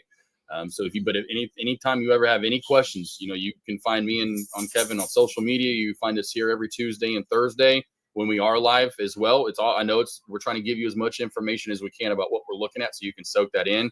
But if you need help with other information that you're looking at or trading, like Paula asked about, hey, do you think HWH retests again?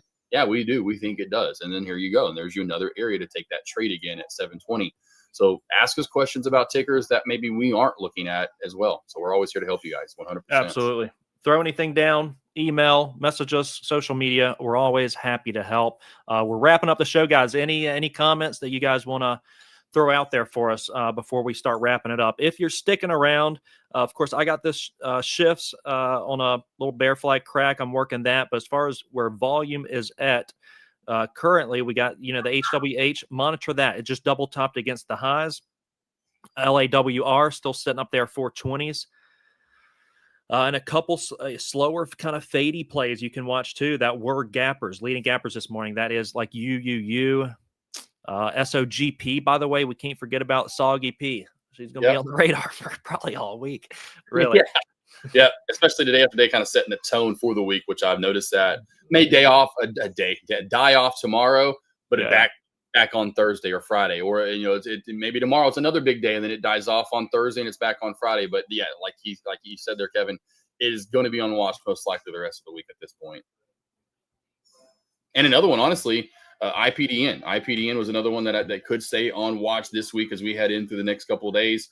Seems to be in that, if I've noticed that in the past where we have that 3-day weekend and it's a shortened week, we tend to run back to previous runners from the, because we know what they've done, then we know what they're capable of because we've seen them spike. So keep your eye on previous runners this week as well.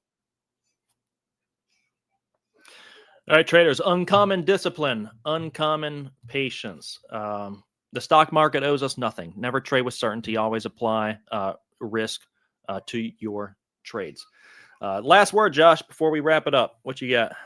Man, I can't say enough about how amazing Trade the Pool is, honestly. So there's that. Trade the Pool is awesome. I can't thank the guys enough for being able to join the team and stream with you guys here live. So there's that. I want to say I'm privileged and honored, and I thank you. But then also just the great platform that it is. So you guys, if you're having trouble with your trading or your broker, give Trade the Pool a chance. I promise you that. You probably, like everyone that I've had come over to Trade the Pool, you're gonna like it. You're gonna have good stories, good memories from it. And again, it's not risking your own capital or equity. You can do it with someone else's, like Trade the Pool. So come on over.